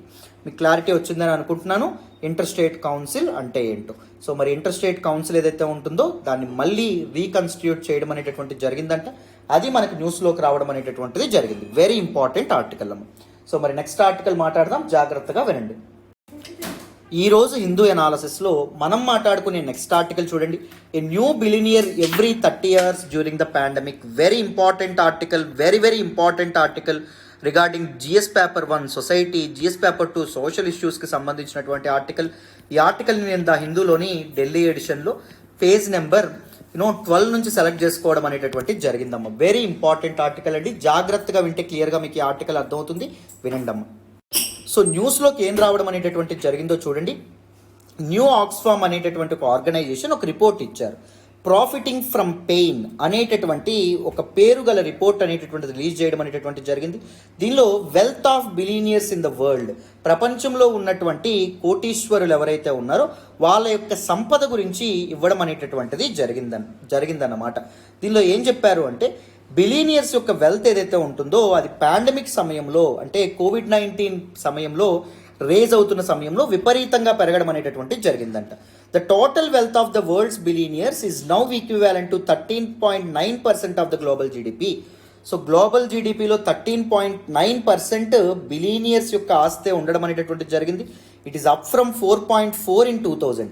సో 2000 సంవత్సరంలో బిలీనియర్స్ యొక్క వెల్త్ ఇప్పుడు గ్లోబల్ జీడిపిలో ఓన్లీ 4.4%. గ్లోబల్ జీడిపి 100 రూపాయలు అనుకోండి, అందులో 4 రూపాయలు 4 పైసలు మాత్రమే, 40 పైసలు మాత్రమే బిలీనియర్స్ ఉండడం అనేటటువంటి జరిగింది, కోటీశ్వరులు ఉండడం అనేది జరిగింది. కానీ ఇప్పుడు ఏం జరిగింది, 13.9కి పెరగడం అనేటటువంటిది జరిగిందంట. అర్థమైందా? చూడండి ఎంతమంది, చాలామందికి ఉద్యోగాలు పోయి చాలామంది ఆకలితో ఇబ్బందులు పడుతుంటే కొంతమంది మాత్రం కోటాను కోట్లు వెనకేసుకోవడం అనేటటువంటిది జరిగింది. జెండర్ ఇన్ఈక్వాలిటీస్ ఏవైతే ఉన్నాయో అవి కూడా డీపెన్ అవ్వడం అనేటటువంటిది జరిగింది. As women were disproportionately pushed out of employment and have had to face the gender pay gap as well. So gender inequalities కూడా పెరగడం అనేటటువంటిది జరిగిందంట. సో చాలామంది ఉమెన్ ఉద్యోగాలు కోల్పోవడం అనేటటువంటిది జరిగిందంటమ్మా. అర్థమైందా? అండ్ దాంతోపాటు పే గ్యాప్ కూడా పెరగడం అనేటటువంటిది జరిగింది. అంటే మగవాళ్ళకి ఒక శాలరీ, ఆడవాళ్ళకి ఒక శాలరీ, మగవాడికి ఇచ్చేటటువంటి శాలరీకి ఆడదానికి ఇచ్చేటటువంటి శాలరీకి మధ్య డిఫరెన్స్ ఏదైతే ఉంటుందో డిఫరెన్స్ కూడా పెరగడం అనేటటువంటి జరిగిందంట. The report recommends tax measures to stop deepening economic disparities and permanent wealth taxes. ఈ రిపోర్ట్ అనేటటువంటిది కొన్ని రికమెండేషన్స్తో ముందుకొచ్చింది. సో ట్యాక్స్ మెజర్స్ అనేటటువంటివి తీసుకోవాలి గవర్నమెంట్స్, ఈ కోటీశ్వర్ల మీద పన్నులు అనేటటువంటివి వేయాలి. And income disparities, income inequalities ఏవైతే ఉన్నాయో, ఇన్ఈక్వాలిటీస్ ఇన్కమ్ ఏవైతే ఉన్నాయో అవి తగ్గేటట్టు చూడాలి. పర్మనెంట్ వెల్త్ ట్యాక్సెస్ ఏవైతే ఉంటాయో, అంటే శాశ్వత ఆస్తుల మీద పన్నులు ఏవైతే ఉంటాయో వాటిని కూడా విధించడం అనేటటువంటిది జరగాలి, ఎక్కువ పన్నులు వేయాలి అనే విధంగా రికమెండేషన్ అనేటటువంటిది ఇక్కడ ఇవ్వడం అనేటటువంటిది జరిగింది ఈ పర్టికులర్ రిపోర్ట్లో. ఓకేనా? మరి ఇండియాలో ఇన్కమ్ ఇన్ఈక్వాలిటీస్ గురించి రీసెంట్గా ఒక రిపోర్ట్ అనేటటువంటిది వచ్చింది, ఒకసారి దాని గురించి మాట్లాడదాం, వినండి. సో భారతదేశంలో కూడా ఇన్కమ్ ఇన్ఈక్వాలిటీస్ చాలా ఎక్కువగా ఉండడం అనేటటువంటిది జరిగింది. India is one of the world's most unequal countries అండి. భారతదేశంలో ఉంటే అతి ధనికులు ఉంటారు, లేకపోతే చాలా పేదవాళ్ళు ఉండడం అనేటటువంటి జరిగింది. Top 1% getting 21.7% of the national income. భారతదేశం మొత్తం ఆదాయంలో 21.7%. సపోజ్ ఎగ్జాంపుల్ చెప్తాను చూడండి, భారతదేశంలో 100 మంది ఉన్నారు అనుకోండి, సపోజ్ 100 మందికి నేషనల్ ఇన్కమ్ 100 రూపాయలు అనుకోండి. సో ఇక్కడ ఏం చెప్తున్నాడంటే మనకి ఈ 100 రూపాయల్లో 22 రూపాయలు ఆల్మోస్ట్ ఒక్కడే సంపాదిస్తున్నాడు. మిగిలిన 99 మంది కలిపి మిగిలినటువంటి మనీ ఏదైతే ఉంటుందో, ఐ మీన్ 78 రూపాయలు ఏవైతే ఉన్నాయో అవి సంపాదించడం అనేటటువంటి జరుగుతుందంట. అర్థమైందా? చూడండి, top 10% of Indians capture 57% of the national income. చూడండి, ఇదే ఎగ్జాంపుల్లో చెప్తాను. సో టాప్ 10% పీపుల్ ఎవరైతే ఉంటారో, అంటే 10 మంది కలిపి 57 రూపాయలు సంపాదించడం అనేది జరుగుతుంది. మిగిలిన 90 మంది కలిపి ఎంత సంపాదించడం అనేటటువంటిది జరుగుతుంది, కేవలం 43 రూపీస్ మాత్రమే సంపాదించడం అనేటటువంటి జరుగుతుంది. ఎంత ఎకనామిక్ ఇన్ఈక్వాలిటీస్ ఉన్నాయో చూడండి. Well the share of the bottom 50% is only 13%. Bottom 15% people ఎవరైతే ఉన్నారో వాళ్ళ షేర్ నేషనల్ ఇన్కమ్లో 13% మాత్రమే. While the average national income of the bottom 50% stood at 53,610. So bottom 50% people ఎవరైతే ఉన్నారో వాళ్ళ యొక్క యాన్యువల్ ఇన్కమ్, సంవత్సరానికి వాళ్ళ సంపాదన 53,610 అంటే, in the top 10% and more than 20 times more, that is 11,66,520. Top 10% people ఎవరైతే ఉన్నారో వాళ్ళు చూడండి ఎంత సంపాదించడం అనేటటువంటిది జరుగుతుంది, 11,66,520. సో ఎంత ఇన్కమ్ డిస్పారిటీస్ ఉన్నాయో మీరు చూడొచ్చు టాప్ 10%కి బాటమ్ 10%కి. సో బిఫోర్ అండ్ ఆఫ్టర్ 1947 భారత స్వాతంత్రం వచ్చిన ముందు తర్వాత చూసుకుంటే income inequality in India today is worse than it was in British rule. So British వాళ్ళు మనల్ని పరిపాలించినటువంటి సమయంతో పోలిస్తే ఇప్పుడు ఇన్ఈక్వాలిటీస్ ఇంకా పెరగడం అనేటటువంటి జరిగిందంట. సో అండర్ బ్రిటిష్ 1858 to 1947, 1857 సిపాయి మిట్ని తర్వాత 1947 ఇండిపెండెన్స్ వచ్చినంత వరకు top 10% got about 50% of the national income. So top 10% people ఎవరైతే ఉన్నారో వాళ్ళు 50% నేషనల్ ఇన్కమ్ ఇచ్చేస్తే ఇప్పుడు చూడండి 7% పెరగడం అనేటటువంటి జరిగింది. In the decades after India got independence, భారతదేశానికి స్వతంత్రం వచ్చినటువంటి కొన్ని దశాబ్దాల తర్వాత సోషలిస్ట్ ఎకనామిక్ పాలసీస్ తీసుకురావడం అనేటటువంటి జరిగింది. సామ్యవాద ఆర్థిక ప్రణాళికలు అనేటటువంటివి తీసుకొచ్చాం అందరికీ సోషల్ జస్టిస్ అనేటటువంటిది ఎన్ష్యూర్ చేయడానికి. It reduced income inequality bringing the share of the top 10% to 35 to 40%. So దానివల్ల ఏం జరిగింది, 50% కాస్త టాప్ 10% షేర్ కాస్త 35 to 40%కి తగ్గింది. బట్ 1980s 1990s నుంచి ఎప్పుడైతే LPG reforms, liberalisation, privatisation, globalisation reforms వచ్చాయో, ఎప్పుడైతే డీరెగ్యులేషన్ అనేటటువంటిది మొదలైందో, extreme increase in income and wealth inequality and income inequality విపరీతంగా పెరగడం అనేటటువంటిది జరిగిందంట ప్రపంచంలో. ఓకేనా, అది మనకి ఇక్కడ చెప్పడం అనేటటువంటిది జరిగింది. సో దీస్ ఆస్పెక్ట్స్ అనేటటువంటివి మెయిన్స్లో ఉపయోగపడతాయి, అందుకే దీన్ని కూడా మన ఇండియాలో ఇన్ఈక్వాలిటీస్ని కూడా నేను ఇంక్లూడ్ చేశాను. రైట్, పర్ఫెక్ట్ నాన్న. సో మన నెక్స్ట్ ఆర్టికల్ మాట్లాడదాం, వినండి. ఈరోజు హిందూ ఎనాలిసిస్లో మనం మాట్లాడుకునే నెక్స్ట్ ఆర్టికల్ చూడండి అమ్మా. ASHA workers earn WHO's global plaudits. Very very important article, చాలా చాలా చాలా చాలా ఇంపార్టెంట్ ఆర్టికల్. ఈ ఆర్టికల్ని నేను ద హిందూలోని ఢిల్లీ ఎడిషన్లో పేజ్ నెంబర్ 12 నుంచి సెలెక్ట్ చేసుకోవడం అనేటటువంటిది జరిగింది. సో ఈ ఆర్టికల్ని మనం జిఎస్ పేపర్ 2 హెల్త్లోను అండ్ దాంతోపాటు జిఎస్ పేపర్ 2 ఇంటర్నేషనల్ ఇన్స్టిట్యూషన్స్లో కూడా మనం మాట్లాడుకోవడం అనేటటువంటి జరుగుతుంది. సో నిజంగా కోవిడ్-19 పాండమిక్లో మన ఆరోగ్యం కోసం ఎంతో కష్టపడినటువంటి one of the important front line workers, ASHA workers ఎవరైతే ఉన్నారో వాళ్ళకి ప్రపంచవ్యాప్తంగా గుర్తింపు అనేటటువంటిది లభించడం అనేటటువంటి జరిగింది. మన కేంద్ర ప్రభుత్వాలు, రాష్ట్ర ప్రభుత్వాలు వీళ్ళ సేవల్ని పక్కన పెట్టేస్తున్నటువంటి సమయంలో, సరిగ్గా వీళ్ళకి జీతాలు కూడా ఇవ్వనటువంటి పక్షంలో వరల్డ్ హెల్త్ ఆర్గనైజేషన్ ఏదైతే ఉందో అది వీళ్ళ యొక్క సేవల్ని గుర్తించడం అనేటటువంటిది జరిగింది. అసలు న్యూస్లోకి ఏమొచ్చింది, ఇంతకీ ఆశా వర్కర్స్ అంటే ఎవరు, ఎప్పటి నుంచి ఆశా వర్కర్స్ అనేటటువంటి పొజిషన్ ఇన్స్టిట్యూషనలైజ్ చేయబడ్డం అనేటటువంటి జరిగింది. ఈ ఆస్పెక్ట్స్ ఏవైతే ఉంటాయో మనం తెలుసుకునే ప్రయత్నం చేద్దాం. జాగ్రత్తగా అటెన్షన్ పే చేసి ఫోకస్డ్గా వినండి, మీకు ఈజీగా అర్థమవుతుంది this particular session. Right, ASHA full form ఏంటి అంటే అక్రెడిటెడ్ సోషల్ హెల్త్ యాక్టివిస్ట్ అని చెప్పడం అనేటటువంటి జరుగుతుంది. They were one of the 6 recipients of World Health Organisation's global health leaders award 2022. So World Health Organisation global health leaders award అనేటటువంటిది ప్రకటించడం అనేటటువంటి జరిగింది అవార్డ్స్. ఈ అవార్డ్స్లో ఆశా వర్కర్స్ కూడా ఆరు సంస్థలను ప్రకటిస్తే ఆశా వర్కర్స్ అనే ఇన్స్టిట్యూషన్కి కూడా రావడం అనేటటువంటిది జరిగింది. ఈ ASHA workers accredited social health activist అనేటటువంటి ఇన్స్టిట్యూషన్ని దేని ద్వారా ఇంట్రడ్యూస్ చేశారు, నేషనల్ రూరల్ హెల్త్ మిషన్ ఏదైతే ఉంటుందో 2005లో తీసుకురాబడ్డం అనేటటువంటి జరిగింది.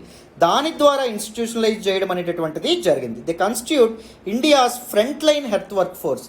సో ఫ్రంట్ లైన్ వర్కర్స్ ఎవరైతే ఉంటారో వాళ్ళలో అతి ముఖ్యమైనటువంటి వాళ్ళు ఎవరు అంటే ఆశా వర్కర్స్ ఎవరైతే ఉన్నారో వాళ్ళు. మొత్తం ఆశా వర్కర్స్ ఇండియాలో ఎంతమంది ఉన్నారు, 10 లక్షల మంది ఉండడం అనేటటువంటిది జరిగింది. They actually act as a link, strong link or strong bridge between community and the health system. So health system ఏదైతే ఉంటుందో ఆరోగ్య వ్యవస్థకి అండ్ దాంతోపాటు ప్రజానీకానికి, సొసైటీ లేదా కమ్యూనిటీకి మధ్య బ్రిడ్జ్గా, వారధిగా ఉండేటటువంటి వాళ్ళు ఎవరు అంటే దీస్ ఆశా వర్కర్స్ ఎవరైతే ఉన్నారో వాళ్ళమ్మ. వెరీ వెరీ ఇంపార్టెంట్ ఫ్యాక్ట్ గుర్తుపెట్టుకోవాలి. నెక్స్ట్ చూడండి, ఇంతకీ ఆశా వర్కర్స్ అంటే ఎవరు? They are actually volunteers. So వీళ్ళు ఒక పొజిషన్ అనేది కాదు, వీళ్ళకి ఒక జాబ్ అంటూ ఏం కాదు.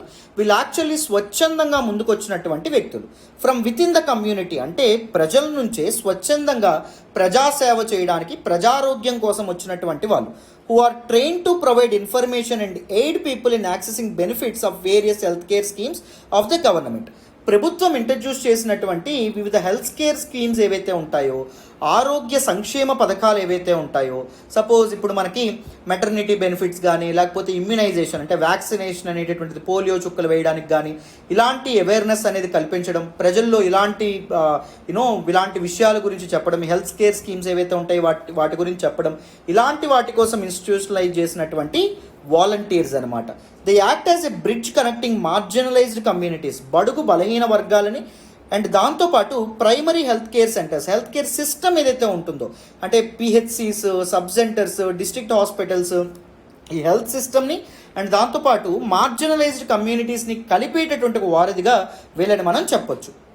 The role of these community health workers under the National Rural Health Mission was first established in 2005. First వీళ్ళని ఎప్పుడు ఇన్స్టిట్యూషనలైజ్ చేశారు? 2005లో తీసుకొచ్చినటువంటి నేషనల్ రూరల్ హెల్త్ మిషన్ ద్వారా ఇన్స్టిట్యూషనలైజ్ చేయడం అనేటటువంటి జరిగింది. మామూలుగా ఆశా వర్కర్స్గా ఎవరుంటారు?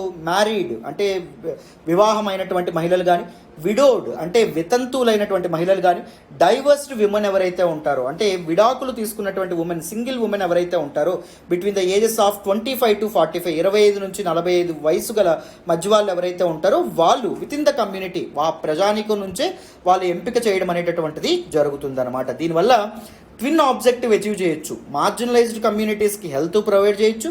2 ఉమెన్ ఎంపవర్మెంట్ ఏదైతే ఉంటుందో, మహిళా సాధికారత ఏదైతే ఉంటుందో, మహిళలు తమ కాళ్ళ మీద తాము నిలబడడానికి కావాల్సినటువంటి భరోసా ఏదైతే ఉంటుందో అది కూడా వాళ్ళకి అందించవచ్చు. They must have good communication and leadership skills. వాళ్ళకి కావాల్సిన ఎలిజిబిలిటీ ఏంటి? కమ్యూనికేషన్ స్కిల్స్ ఉండాలి, మాటకారతనం ఉండాలి, లీడర్షిప్ స్కిల్స్ అనేటటువంటివి ఉండాలి.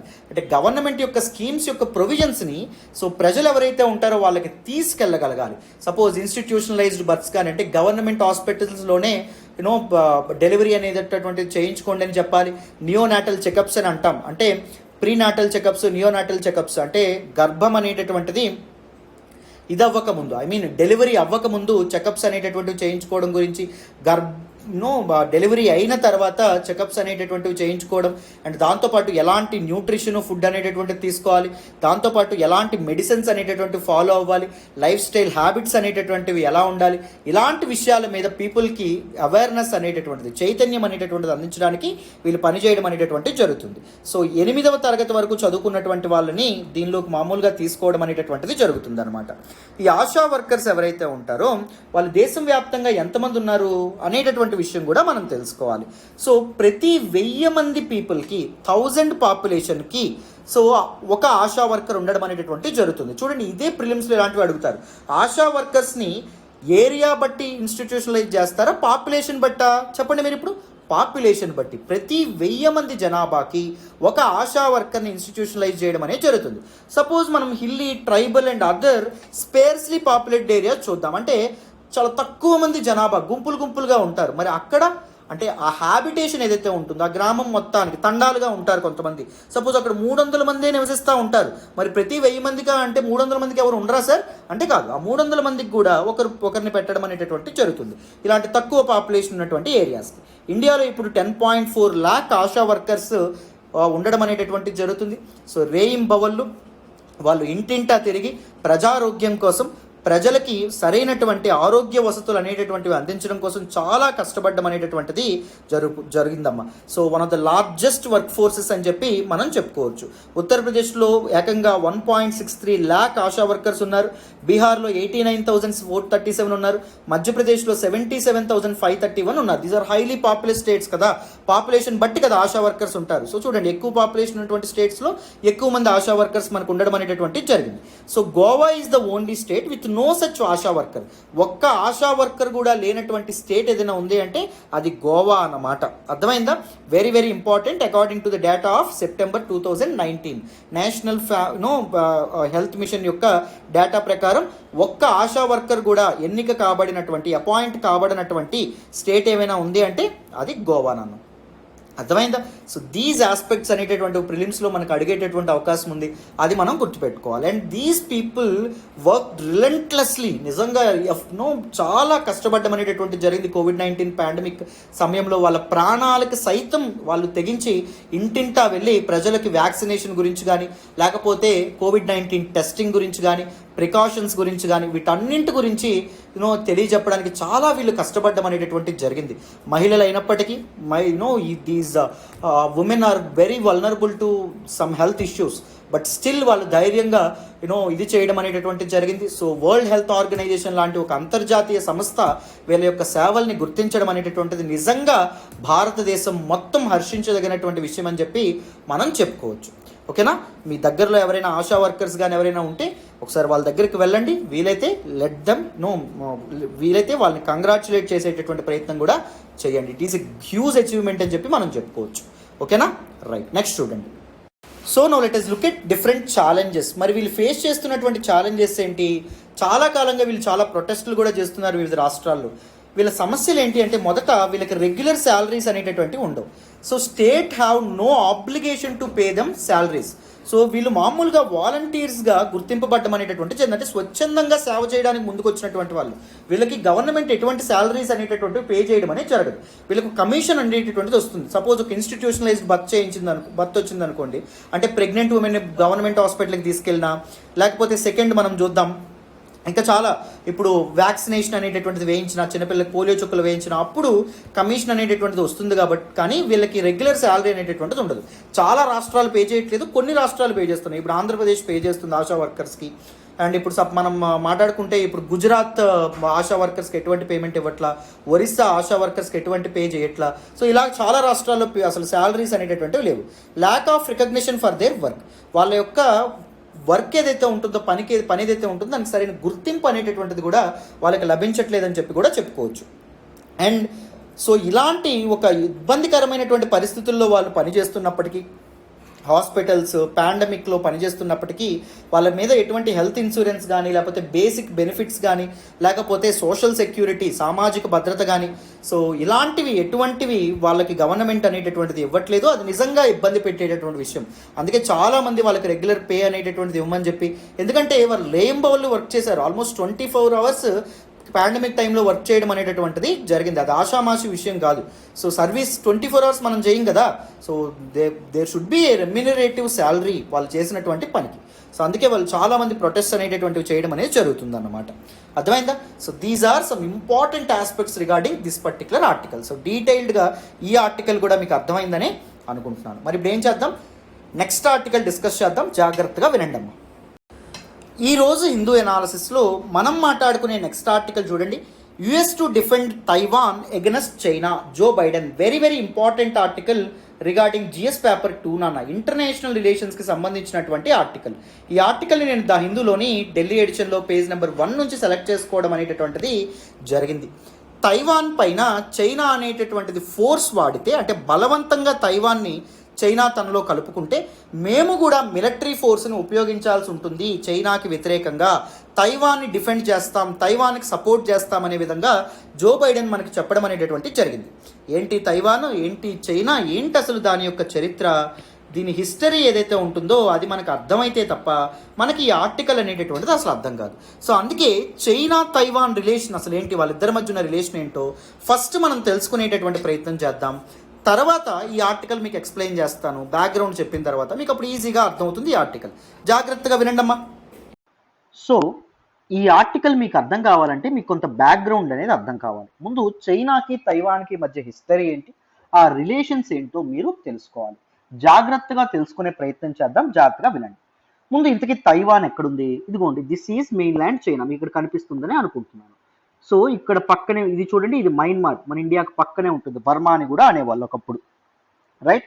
సో పక్కన Thailand, Laos, Asian association of south east Asian nations ఏవైతే ఉన్నాయో అందులో ఓన్లీ అన్ని కంట్రీస్, ఏషియాలో మొత్తం 10 కంట్రీస్ ఉంటాయి. ఈ 10 కంట్రీస్లో ఓన్లీ ల్యాండ్ లాక్ కంట్రీ ఏంటి? లావోస్, గుర్తుపెట్టుకోండి.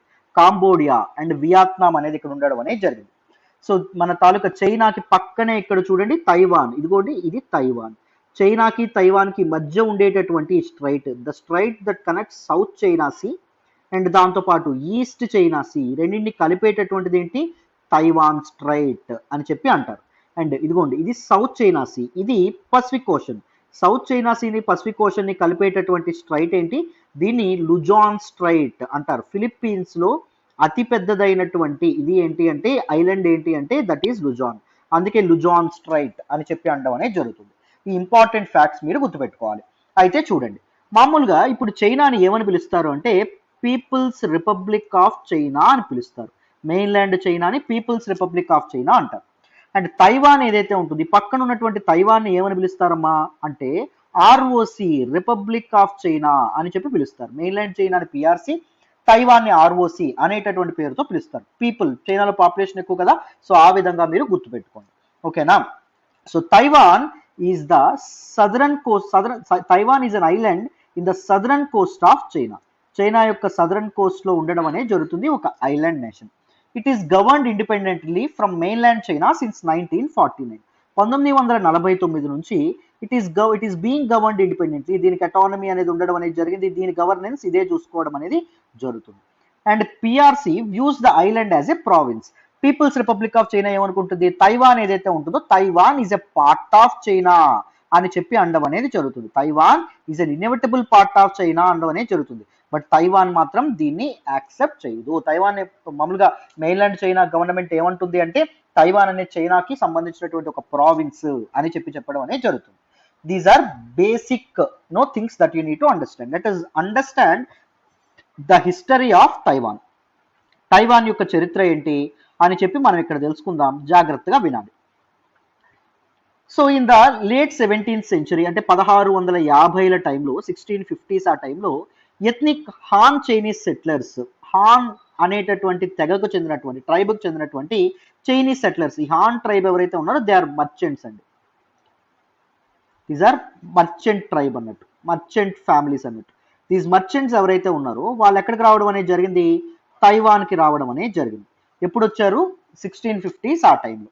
So Taiwan was annexed by Qing dynasty in late 1600s. తర్వాత లేట్ 1600s, 1690s ఆ టైంకి వచ్చేటప్పటికి తైవాన్ ఏదైతే ఉంటుందో ఈ హాన్ ట్రైబ్ ఇది చేస్తున్నటువంటి అక్కడ సెటిల్ అయినటువంటి తైవాన్ ఏదైతే ఉంటుందో దాని చైనాని ఎక్కువ కాలం రూల్ చేసినటువంటి చింగ్ డినాసిటీ ఏదైతే ఉంటుందో అది కంప్లీట్ గా ఆక్రమించుకోవడం అనేది జరిగింది. లేటర్ ఈ చింగ్ డినాసిటీ ఏం చేయడం అనేది జరుగుతుంది అంటే 1895లో, 1895లో after Sino Japanese war, Sino Japanese war అనేది ఎవరికి అవ్వడం అనేది జరుగుతుంది, చైనాలో ఉన్నటువంటి చింగ్ డినాసిటీకి. అండ్ దాంతోపాటు జపాన్ ఇంపీరియల్, జపాన్ మొనార్క్స్ ఎవరైతే ఉన్నారో, ముఖ్యంగా సింపుల్ గా చెప్పాలంటే చైనాకి జపాన్కి అనుకోండి, అర్థమైందా. సో అప్పుడు మొనార్కీ ఉండేది కాబట్టి మొనార్క్స్ మధ్య జరగడం అనేది జరిగింది. ఈ వార్లో ఎవరు గెలుస్తారు, జపాన్ గెలవడం అనేది జరుగుతుంది. సో జపాన్కి వీళ్ళు ఏం అప్పగిస్తారు, తైవాన్ని అప్పగిస్తారు. సో ఆంగ్లో చైనీస్ వార్ ఏదైతే ఉంటుందో దాని తర్వాత హాంకాంగ్ ఏదైతే ఉంటుందో హాంకాంగ్ ని కూడా మన బ్రిటిష్ వాళ్ళకి అప్పగించడం అనేది జరుగుతుంది. దాంతోపాటు ఇదేదైతే ఉంటుందో మకావ్ ఏదైతే ఉంటుందో అది పోర్చుగీస్ వాళ్ళకి అప్పగిస్తారు. చింగ్ డినాసిటీ ఏం చేస్తుంది, యుద్ధం ఓడిపోతే ఏదో ఒక టెరిటరీని లీజ్కి ఇచ్చేస్తుంది అన్నట్టు. సో జపాన్ ఏదైతే ఉంటుందో జపాన్ అప్పటి నుంచి, ఎప్పటి నుంచి, 1895 నుంచి 1945 వరకు దేన్ని పరిపాలించడం అనేది జరిగింది, ఈ తైవాన్ ఏదైతే ఉంటుందో తైవాన్ని గవర్న్ చేయడం అనేది జరిగింది. తర్వాత ఆర్ఓసి మిలిటరీ ఫోర్సెస్ ఏవైతే ఎవరైతే ఉన్నారో the annexed Taiwan from Japan. చైనాలో ఆఫ్టర్ మన తాలూకా చింగ్ డినాసిటీ అనేది కొలాప్స్ అయిన తర్వాత రిపబ్లిక్ ఆఫ్ చైనా అనేటటువంటి గవర్నమెంట్ ఏర్పడుతుంది. సో ఈ రిపబ్లిక్ గవర్నమెంట్ ఏదైతే ఉంటుందో ఈ జపాన్ నుంచి తైవాన్ని తమకు తాము క్యాప్చర్ చేసుకోవడం అనేది జరుగుతుంది. అయితే 1949లో ఏమవుతుంది సార్, 1949లో చైనీస్ రెవల్యూషన్ అనేది మొదలవ్వడం అనేది జరుగుతుంది. సో చైనీస్ రెవల్యూషన్, మావో అధ్యక్షతన చైనీస్ రెవల్యూషన్ మొదలవుతుంది. ఎవరికి ఎగ్నెస్ట్ గా, తైవాన్ లో ఉన్నటువంటి గవర్నమెంట్ ఏంటి, ఆర్ఓసి, రిపబ్లిక్ ఆఫ్ చైనా, దీనికి ఎగ్నెస్ట్ గా మొదలవుతుంది. సో ఈ civil rebellion broke out in China in 1949 by ఏంటి, పీపుల్స్ రిపబ్లిక్ ఆఫ్ చైనా. ఇంకా దీనిగా చెప్పాలంటే communist Party of China, Chinese communist party. Chinese communist party ఎవరి మీద అటాక్ చేయడం అనేది జరుగుతుంది, ఆర్ఓసి మీద అటాక్ చేయడం అనేది జరుగుతుంది. ఎందుకు అంటే ఫర్ గవర్నమెంట్, ప్రభుత్వం అనేది తన చేతుల్లోకి తీసుకోవడానికి. సో ఆర్ఓసి అనేది ఎక్కడికి పారిపోతుంది, అప్పుడు తైవాన్కి పారిపోవడం అనేది జరుగుతుంది. సో అందుకే తైవాన్ ఇప్పుడు రూల్ చేస్తుంది ఏంటి, రిపబ్లిక్ ఆఫ్ చైనా అనేటటువంటి గవర్నమెంట్ తైవాన్ ఇప్పుడు రూల్ చేయడం అనేది జరుగుతుంది. చైనీస్ కమ్యూనిస్ట్ పార్టీ దేని రూల్ చేయడం అనేది జరుగుతుంది, mainland China, that is people's republic of China ఏదైతే ఉంటుందో దాన్ని రూల్ చేయడం అనేది జరుగుతుంది ఫ్రమ్ 1949 9. అర్థమైందా? సో ఇంతకు ఆ సివిల్ రెబెలియన్ ఎవరికి జరుగుతుందంటే చూడండి, Chinese national government, that is KMT represents ROC అని. అర్థమైందా? ఆర్ఓసిని ఎవరు పరిపాలిస్తుందంటే అంటే కేఎంటీ పార్టీ అనేది ఇది చేయడం అనేది జరుగుతుంది. ఎవరెవరికి? కమ్యూనిస్టులకి మధ్య, Communist Party of China. So కమ్యూనిస్టులకు మధ్య జరగడం అనేది జరుగుతుంది. సో దీనిలో ఎవరు గెలవడం అనేది జరుగుతుంది? కమ్యూనిస్టులు ఎవరైతే ఉన్నారో వీళ్ళు గెలుస్తారు. అండ్ కేఎంటీ ఏదైతే ఉంటుందో కేఎంటీ ఓడిపోవడం అనేది జరుగుతుంది. So KMT government, that is ROC ఏదైతే ఉంటుందో ఆర్ఓసి అనేటటువంటిది తైవాన్కి ఎజైల్ అవ్వడం అనేది జరుగుతుంది, తైవాన్కి పారిపోవడం అనేది జరుగుతుంది. ఇప్పుడే చెప్పాను కదా, KMT insisted to govern both main land and island. KMT ఏముంటుంది, మా నుంచి బలవంతంగా లాగేసుకున్నారు, సో మెయిన్ ల్యాండ్ చైనాని అండ్ దాంతోపాటు తైవాన్ని కూడా మేమే గవర్న్ చేస్తామని అంటారు. అప్పుడు అమెరికా, యుఎస్ఏ లాంటి పవర్ఫుల్ కంట్రీస్ ఏవైతే ఉన్నాయో ఈ వెస్టర్న్ పవర్స్ అన్ని ఎవరికి సపోర్ట్ చేస్తాయి అంటే ఈ కేఎంటీకే సపోర్ట్ చేయడం అనేది జరుగుతుంది. కేఎంటీ అంటే కోమితాంగ్ అండి, కోమితాంగ్ గవర్నమెంట్ అంటారు. యుఎస్ఏ అనేది వెస్టర్న్ పవర్స్ అనేవి కేఎంటీకే సపోర్ట్ చేస్తాయి ఈ స్టాండ్స్ లో. ఎవరికి? మన తాలూకా వీళ్ళు కమ్యూనిస్టులు ఎవరైతే ఉన్నారో వాళ్ళకి సపోర్ట్ చేయడం అనేది జరగదు. కానీ వాషింగ్టన్, మన తాలూకు యునైటెడ్ స్టేట్స్ ఏదైతే ఉంటుందో స్లోగా తన తాలూకు ఇదేదైతే ఉందో తన తాలూకు పొజిషన్ ఏదైతే ఉంటుందో దాన్ని షిఫ్ట్ చేస్తుంది, మెల్లగా ప్లేట్ తిప్పేస్తుంది. కేఎంటీ కాకుండా అంటే ఆర్ఓసి గవర్నమెంట్ రిపబ్లిక్ ఆఫ్ చైనాని ఇది చేయకుండా ఫస్ట్ ఏం చేస్తుంది, Republic of China is the sole authority to represent China in the international community అని అంటుంది. బట్ కానీ సో ఆర్ఓసి నుంచి ప్లేట్ ఎవరికి తిప్పేస్తుంది? కమ్యూనిస్ట్ గవర్నమెంట్ అంటే PRC, peoples republic of China ఏదైతే ఉంటుందో దాని వైపు తిప్పేయడం అనేది జరుగుతుంది. ROC lost its seat representing China in United Nations in 1971. 1971లో ఆర్ఓసి తన స్టాన్స్ ఏదైతే ఉంటుందో తన తాలూకు సీట్, యునైటెడ్ నేషన్స్ సీట్ అనేది కోల్పోవడం అనేది జరుగుతుంది. 1971 నుంచి సో యునైటెడ్ నేషన్స్ లో చైనాని రిప్రజెంట్ చేస్తున్నటువంటి గవర్నమెంట్ ఏంటి? People's republic of China. Washington, మన అమెరికా ఏదైతే ఉంటుందో it has formally recognised PRC in 1979. 1979లో People's republic of China is the government of China అని చెప్పి అమెరికా కూడా రికగ్నైజ్ చేయడం అనేది జరుగుతుంది. సో బట్ కానీ అప్పటి నుంచి దిస్ పిఆర్సి ఏదైతే ఉంటుందో పిఆర్సి హ్యాస్ ప్రపోజ్డ్ ప్రిన్సిపల్. ఆ ప్రిన్సిపల్ ఏంటి? వన్ చైనా ప్రిన్సిపల్ లేదా వన్ చైనా పాలసీ అని చెప్తారు. సో చైనా అనేటటువంటిది ఒకటే, బోత్ తైవాన్ ఏదైతే ఉంటుందో Taiwan is an integral part of China అని చెప్పడం అనేది జరుగుతుంది.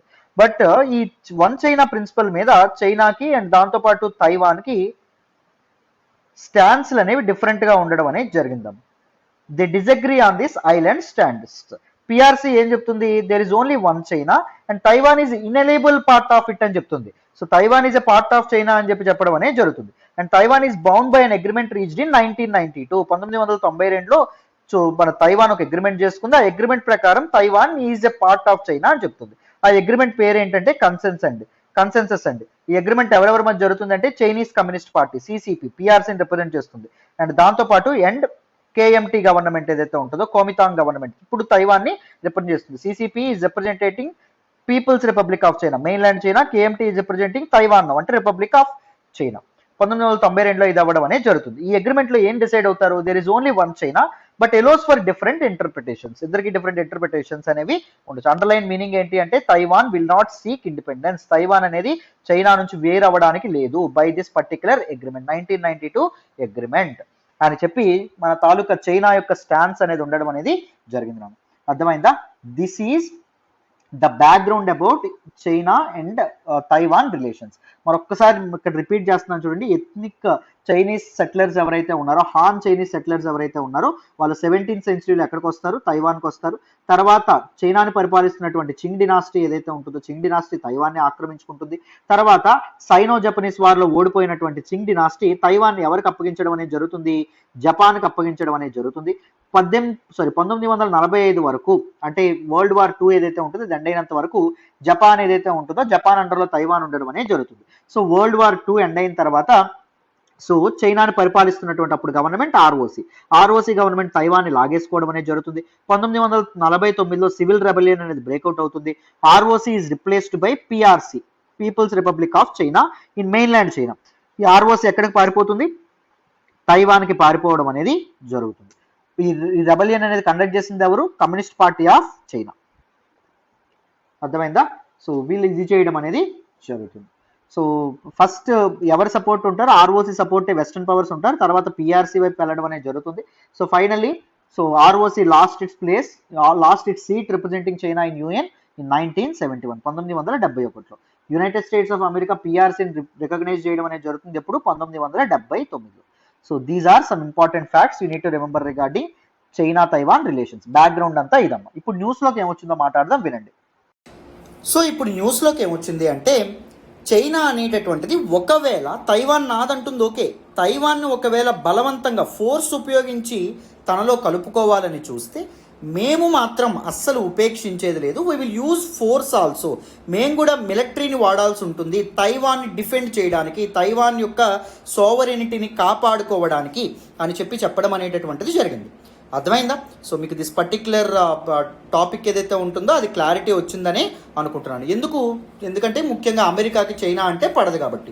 So America always wanted to check China, ఎందుకంటే చైనా అనేటటువంటిది యుఎస్ హెజిమోనీకి, యుఎస్ డామినెన్స్ ఏదైతే ఉంటుందో దానికి థ్రెట్గా నిలవడం అనేటటువంటిది జరిగింది కాబట్టి, సో యుఎస్ హెజిమోనీకి థ్రెట్గా ఉన్నటువంటి చైనాని కౌంటర్ చేయడానికి తైవాన్ని బ్యాక్ చేసుకుంటూ వస్తుంది ఎవరు, అమెరికా అన్నమాట. ఓకేనా? So this is all about this particular article. అందరికీ అర్థమైందనే అనుకుంటున్నాను. మరి ఇప్పుడు నెక్స్ట్ ఆర్టికల్ మాట్లాడదాం, వినండి. ఈరోజు హిందూ ఎనాలసిస్లో మనం మాట్లాడుకునే నెక్స్ట్ ఆర్టికల్ చూడండి అమ్మా. The devastation in Dima Hasao and its after effects. Very very important article regarding GS paper 1 geography and GS paper 3 disaster మేనేజ్మెంట్లో కూడా మనం ఈ ఆర్టికల్ని మాట్లాడుకుంటాం. ఈ ఆర్టికల్ని నేను ద హిందూలోని ఢిల్లీ ఎడిషన్లో పేజ్ నెంబర్ 8 నుంచి సెలెక్ట్ చేసుకోవడం అనేటటువంటి జరిగిందమ్మా. చాలా చాలా ఇంపార్టెంట్ ఆర్టికల్. సో జాగ్రత్తగా అటెన్షన్ పే చేసి వినండి. పూర్తిగా ఈ ఆర్టికల్ ఏదైతే ఉందో ఇది మీకు అర్థమవుతుంది. ఓకేనా? జాగ్రత్తగా వినాలి. సో ఫస్ట్ థింగ్స్ ఫస్ట్, అసలు న్యూస్లోకి ఏం రావడం అనేటటువంటిది జరిగింది. నార్త్ ఈస్టర్న్ స్టేట్ అయినటువంటి అస్సాంలో ఉన్న దిమా హసావో జిల్లా ఏదైతే ఉంటుందో దీనిలో ప్రకృతి విధ్వంసం సృష్టించడం అనేటటువంటి జరిగింది, ప్రళయం సృష్టించడం అనేటటువంటి జరిగింది. సో గత కొన్ని వారాలుగా తీవ్రమైనటువంటి వర్షం కారణంగా విపరీతమైనటువంటి వరదలు ఈ జిల్లాని ముంచెత్తడం అనేటటువంటిది జరిగింది. ఈ జిల్లాలో ఉన్నటువంటి, ఈ జిల్లా గుండా పాస్ అవుతున్నటువంటి 170 కిలోమీటర్స్ రైల్వే లైన్ ఏదైతే ఉందో అది కంప్లీట్గా డ్యామేజ్ అవ్వడం అనేటటువంటిది జరిగిందంట. ఇంతకీ అస్సాం ఎక్కడుంది సార్? మన నార్త్ ఈస్టర్న్ స్టేట్స్ మనం చూసుకుంటే there were 7 sisters of north east అని చెప్పి అంటాం. నార్త్ ఈస్టర్న్ స్టేట్స్ సిక్కింతో కలిపి 8, కానీ 7 సిస్టర్స్ ఆఫ్ నార్త్ ఈస్ట్లో సిక్కిం అనేటటువంటిది ఉండదు. ఓకేనా? అది మనం గుర్తుపెట్టుకోవాలి. We call all of these 7 states as 7 sisters of India, but we ignore them at a large scale. మనం వాటిని డెవలప్మెంట్లో కానీ అన్నింట్లోనూ ఇగ్నోర్ చేయడం అనేటటువంటిది జరుగుతుంది, మన ప్రభుత్వాలు కానీ ఎవరైనా. చూడండి, 7 సిస్టర్స్ ఆఫ్ నార్త్ ఈస్ట్లో 6 స్టేట్స్తో బార్డర్ షేర్ చేసుకుంటున్నటువంటి స్టేట్ ఏంటి అంటే అస్సాం.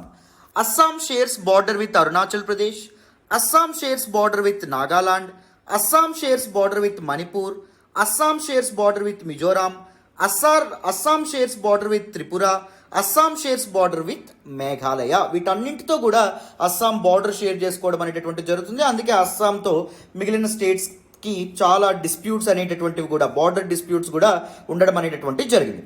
అయితే ఈ అస్సాం స్టేట్లో మనకి ఇక్కడ కనిపిస్తున్నటువంటిది దిమా హసావో అనేటటువంటి ఒక జిల్లా.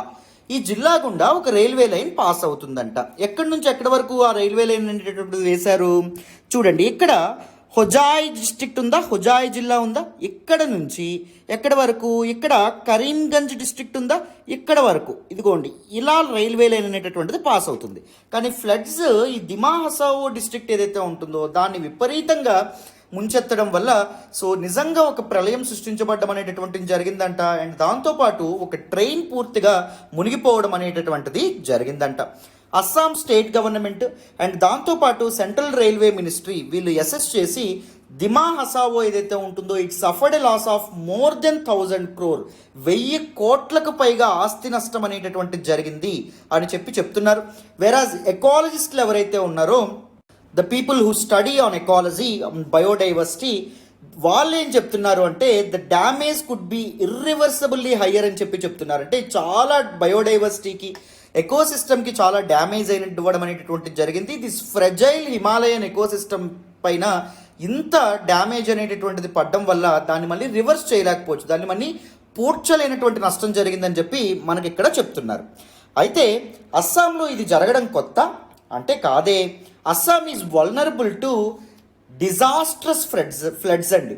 Assam continues to be on the edge because of its flood disaster. విపరీతమైనటువంటి వరదలు అస్సాంని ఎప్పుడూ ఇబ్బంది పెట్టడం అనేటటువంటి జరుగుతుంది. And it has become an annual calamity, అంటే ప్రతి సంవత్సరం కూడా అస్సాం వరదల బారిన పడ్డం అనేటటువంటిది జరుగుతుంది. ప్రతి ఏటా కూడా అస్సాం మేజర్ ఫ్లడ్స్ని చూడడం అనేటటువంటి జరుగుతుంది. అండ్ ప్రతిసారి వరదలు వచ్చిన ప్రతిసారి there was a huge loss of men and material. చాలామంది ప్రాణాలు అనేటటువంటివి పోతాయి. మిలియన్స్ ఆఫ్ పీపుల్ డిస్ప్లేస్ అవ్వాల్సి వస్తుంది, ఒక చోటు నుంచి వేరే చోటుకి వెళ్లాల్సి వస్తుంది. వాళ్ళ లైవ్లీహుడ్స్ జీవనాధారం మీద ఆధారపడుతుంది. వాళ్ళ సొంత గ్రామాలని ఖాళీ చేయాల్సి వస్తుంది. వాళ్ళ క్రాప్స్ పంటలు ఏవైతే ఉంటాయో పాడవుతాయి.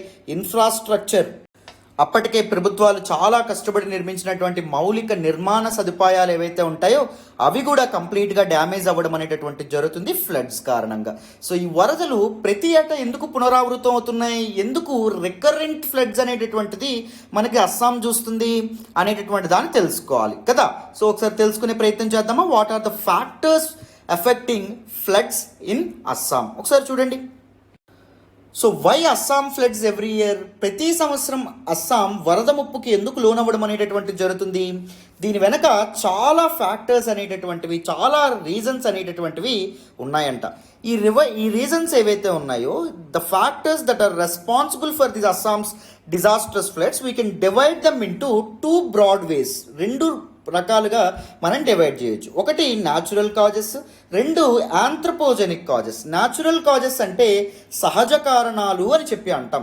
సహజంగా ఎవరి యొక్క ఇన్వాల్వ్మెంట్ లేకుండా ప్రకృతి కారణంగా ప్రకృతి కోపం వచ్చేటటువంటి విధ్వంసాలు.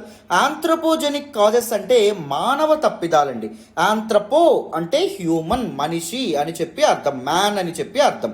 సో మనిషి కారణంగా, మానవుల యొక్క తప్పుల కారణంగా ఫ్లడ్స్ అనేటటువంటి కూడా రావడం అనేటటువంటి జరుగుతుందంట. సో ఇప్పుడు మరి ఈ న్యాచురల్ కాజెస్ ఏంటి, ఆంథ్రోపోజెనిక్ కాజెస్ ఏంటో తెలుసుకుందాం. నేను న్యాచురల్ కాజెస్ని 6 న్యాచురల్ కాజెస్ని మీకు చెప్తాను. ఆంథ్రోపోజెనిక్ కాజెస్ని 7 ఆంథ్రోపోజెనిక్ కాజెస్ అనేటటువంటివి చెప్తాను. మీకు మెయిన్స్లో ఒకవేళ అస్సాం ఫ్లడ్స్ గురించి క్వశ్చన్ అనేటటువంటిది వస్తే, లేకపోతే బ్రహ్మపుత్ర వ్యాలీలో ఎందుకు ఫ్లడ్స్ అనేటటువంటి వస్తున్నాయి అనేటటువంటి క్వశ్చన్ ఏమైనా వచ్చినా you can use these reasons and you can fetch good marks. ఓకేనా. సో అటెన్షన్ పేజెస్ వినాలి, ఇక్కడ నుంచి జాగ్రత్తగా వినండి.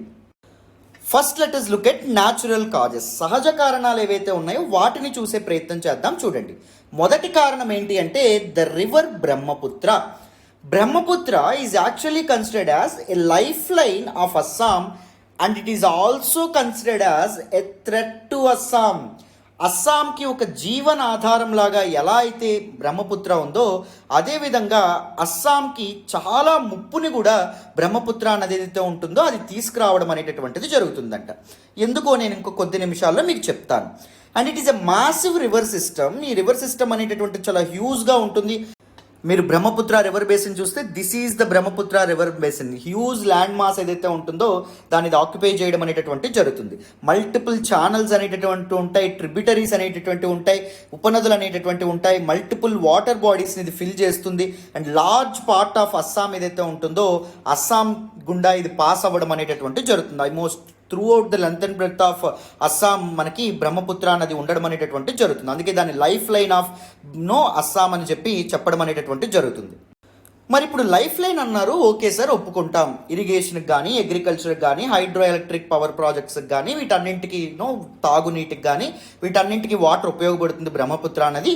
సో చాలా మంచిది. మరి థ్రెట్ అని ఎందుకు అంటున్నారు సార్ అంటే, బ్రహ్మపుత్ర నది యొక్క కోర్స్ ఏదైతే ఉంటుందో దాన్ని మనం తెలుసుకోవాలి. ఒకసారి మ్యాప్ చూపించి ఎక్స్ప్లెయిన్ చేస్తాను, మీకు ఈజీగా అర్థమవుతుంది, జాగ్రత్తగా వినండి. సో మీ అందరికీ తెలుసు, this is the northern part of our India. మన భారతదేశం యొక్క ఉత్తర భాగం యొక్క మ్యాప్ అనేటటువంటిది మీరు ఇక్కడ చూస్తున్నారు. సో ఇక్కడ మనకి హిమాలయాస్ అనేటటువంటివి ఎక్కడుంటాయి, ఇక్కడ ఉండడం అనేటటువంటి జరుగుతుంది. అవునా, ఇక్కడ నుంచి మొదలవ్వడం అనేటటువంటిది జరుగుతుంది కదా. Himalayas are a series of parallel ranges అని చెప్పి మనం జాగ్రఫీలో చదువుకోవడం అనేటటువంటిది జరిగింది. అవునా. సో ఇక్కడ వరకు అరుణాచల్ ప్రదేశ్ వరకు అండ్ ఈవెన్ ఈ చుట్టుపక్కల కూడా ఇలాగ కూడా మనకి ఏముండడం అనేటటువంటి జరుగుతుంది, హిమాచల్ ఏదైతే ఉంటుందో ఉండడం అనేటటువంటి జరుగుతుంది. సో మీరు జాగ్రత్తగా గమనిస్తే ఇవి సిరీస్ ఆఫ్ ప్యారలల్ రేంజెస్ అని చెప్పి అన్నాం. So the northern most parallel range ఏదైతే ఉంటుందో, ఇది టిబెట్ కదమ్మా, ఇది టిబెట్. సో ఈ నార్థన్ మోస్ట్ ప్యారలల్ రేంజ్ ఏదైతే ఉంటుందో వీటిని ఏమంటాము అంటే ట్రాన్స్ హిమాలయాస్ అంటాం. ఏమంటాం నాన్న, ట్రాన్స్ హిమాలయాస్ అనేటటువంటి పేరుతో పిలవడం అనేటటువంటి జరుగుతుంది, లేదా టిబెటన్ హిమాలయాస్ అనేటటువంటి పేరుతో కూడా మనం పిలుస్తాం. ఓకేనా. సో ఈ ట్రాన్స్ హిమాలయస్ కింద ఇంకొక ప్యారలల్గా ఉండడం అనేటటువంటి జరుగుతుంది. వీటిని మనం ఏమంటాము, గ్రేటర్ హిమాలయాస్ లేదా హిమాద్రి అనేటటువంటి పేరుతో మనం పిలవడం అనేటటువంటిది జరుగుతుంది. సో ఇలా ఉండడం అనేటటువంటి జరుగుతుంది. సో వీటిని ఏమంటాం, గ్రేటర్ హిమాలయాస్ లేదా హిమాద్రి అనేటటువంటి పేరుతో మనం పిలుస్తాం. అండ్ నెక్స్ట్ ఇదేంటి అంటే మిడిల్ హిమాలయాస్ ఏవైతే ఉన్నాయో, మిడిల్ హిమాలయాస్ చూడండి, ఇది మిడిల్ హిమాలయాస్ అని చెప్పి మనం చెప్పడం అనేటటువంటిది జరుగుతుంది. సో ఇక్కడ కూడా ఇలా ఉంటాయి. ఓకేనా, ఇలా ప్యారలల్గా ఉండడం అనేటటువంటి జరుగుతుంది. మిడిల్ హిమాలయాస్ ఇలా ఉండడం అనేటటువంటి జరుగుతుంది. నెక్స్ట్ ఔటర్ హిమాలయాస్ ఏవైతే ఉన్నాయో, ఔటర్ హిమాలయాస్ మనకి ఇక్కడ నుంచి ఉండడం అనేటటువంటి జరుగుతుంది. ఇక్కడ మనకి ఫేమస్ హిల్ స్టేషన్స్ కులు మనాలి కానీ ఇలాంటివన్నీ, షిమ్లా కానీ ఇక్కడే ఉండడం అనేటటువంటి జరుగుతుంది. ఇక్కడ ఎలివేషన్స్ కూడా మరీ ఎక్కువ ఉండవు, తక్కువగానే ఉండడం అనేటటువంటి జరుగుతుంది. అర్థమైందా. సో ఇదేంటి, ఫస్ట్ ట్రాన్స్ హిమాలయాస్, ట్రాన్స్ హిమాలయాస్ లేదా టిబెటన్ హిమాలయాస్ అని కూడా అంటాం. తర్వాతది ఏంటి, గ్రేటర్ హిమాలయాస్ లేదా హిమాద్రి అనేటటువంటి పేరుతో పిలుస్తాం. తర్వాత ఏంటి, మిడిల్ హిమాలయాస్ అనే పేరుతో పిలుస్తాం. తర్వాత ఔటర్ హిమాలయాస్ లేదా శివాలిక్ హిల్స్ అనేటటువంటి పేరుతో పిలవడం అనేటటువంటిది జరుగుతుంది. ఇక్కడ బ్రహ్మపుత్ర వ్యాలీ ఏదైతే ఉంటుందో that is a trans Himalayan river. అంటే బ్రహ్మపుత్ర రివర్ ఏదైతే ఉంటుందో అది ఎక్కడ ఆరిజినేట్ అవ్వడం అనేటటువంటిది జరుగుతుంది, ట్రాన్స్ హిమాలయాస్లో ఉన్నటువంటి ఒక ఇంపార్టెంట్ గ్లేషియర్ అంగ్సీ గ్లేషియర్ ఏదైతే ఉంటుందో అక్కడ స్టార్ట్ అవ్వడం అనేటటువంటి జరుగుతుంది. అక్కడ స్టార్ట్ అయ్యి త్రూ అవుట్ టిబెట్ ఏదైతే ఉంటుందో, టిబెట్ ఈస్టర్న్ సైడ్ ఫ్లో అయ్యి అరుణాచల్ ప్రదేశ్లో మన ఇండియాలో కలవడం అనేటటువంటిది జరుగుతుంది. ఓకేనా. ఇక్కడ మీరు జాగ్రత్తగా గుర్తుపెట్టుకోవాలి, మీరు శివాలిక్ నుంచి ట్రాన్స్ హిమాలయాస్కి వెళ్తున్న కొద్దీ ఏమవుతుంది, ఎలివేషన్ అనేటటువంటిది, యావరేజ్ ఎలివేషన్ అనేటటువంటిది పెరుగుతుంది. అంటే హిల్స్ యొక్క, మౌంటైన్స్ యొక్క ఎత్తు అనేటటువంటిది పెరగడం అనేది జరుగుతుంది. దాంతోపాటు సీ లెవెల్ నుంచి ఎలివేషన్ అనేటటువంటిది పెరగడం అనేటటువంటిది జరుగుతుంది. సముద్ర మట్టం నుంచి ఎలివేషన్ అనేటటువంటిది కూడా పెరగడం అనేటటువంటిది జరుగుతుంది. అర్థమైందా. సముద్ర మట్టానికి టిబెట్ అనేటటువంటిది ఎగువన ఉంటుంది. అందుకే కదా highest plateau and largest plateau in the world ఏమని చెప్తాం, పీఠభూమి టిబెట్ అని చెప్పి మనం చెప్పడం అనేటటువంటిది జరుగుతుంది. సో టిబెట్ నుంచి మీరు ఇక్కడ అస్సాం వచ్చేటప్పటికి, అస్సాం ఏంటి అంటే ఈ అస్సాం ప్రాంతం ఏదైతే ఉందో ఇది లో ల్యాండ్స్, ఇది సముద్ర మట్టానికి తక్కువ దూరం హైట్లోనే ఉంటుంది. మహా అయితే 400 నుంచి 600 మీటర్లు మాత్రమే ఉంటుంది. వేరాజ్ ట్రాన్స్ హిమాలయాస్ మీరు చూసుకుంటే 5 కిలోమీటర్స్ అంటే 5000 మీటర్స్ హైట్ అనేటటువంటిది ఉంటుంది. ఇక్కడ మీకు బ్రహ్మపుత్ర రివర్ అనేటటువంటిది చూడండి ఎలా ఫ్లో అవుతుంది. 5000 మీటర్స్ హైట్ నుంచి ఒక్కసారిగా టక్కన 400 to 600 మీటర్స్ పడిపోతుంది. సో స్టీప్ అనేటటువంటిది ఎక్కువగా ఉంది, ఎలివేషన్ పై నుంచి కిందకు ఒక్కసారిగా పడిపోతుంది.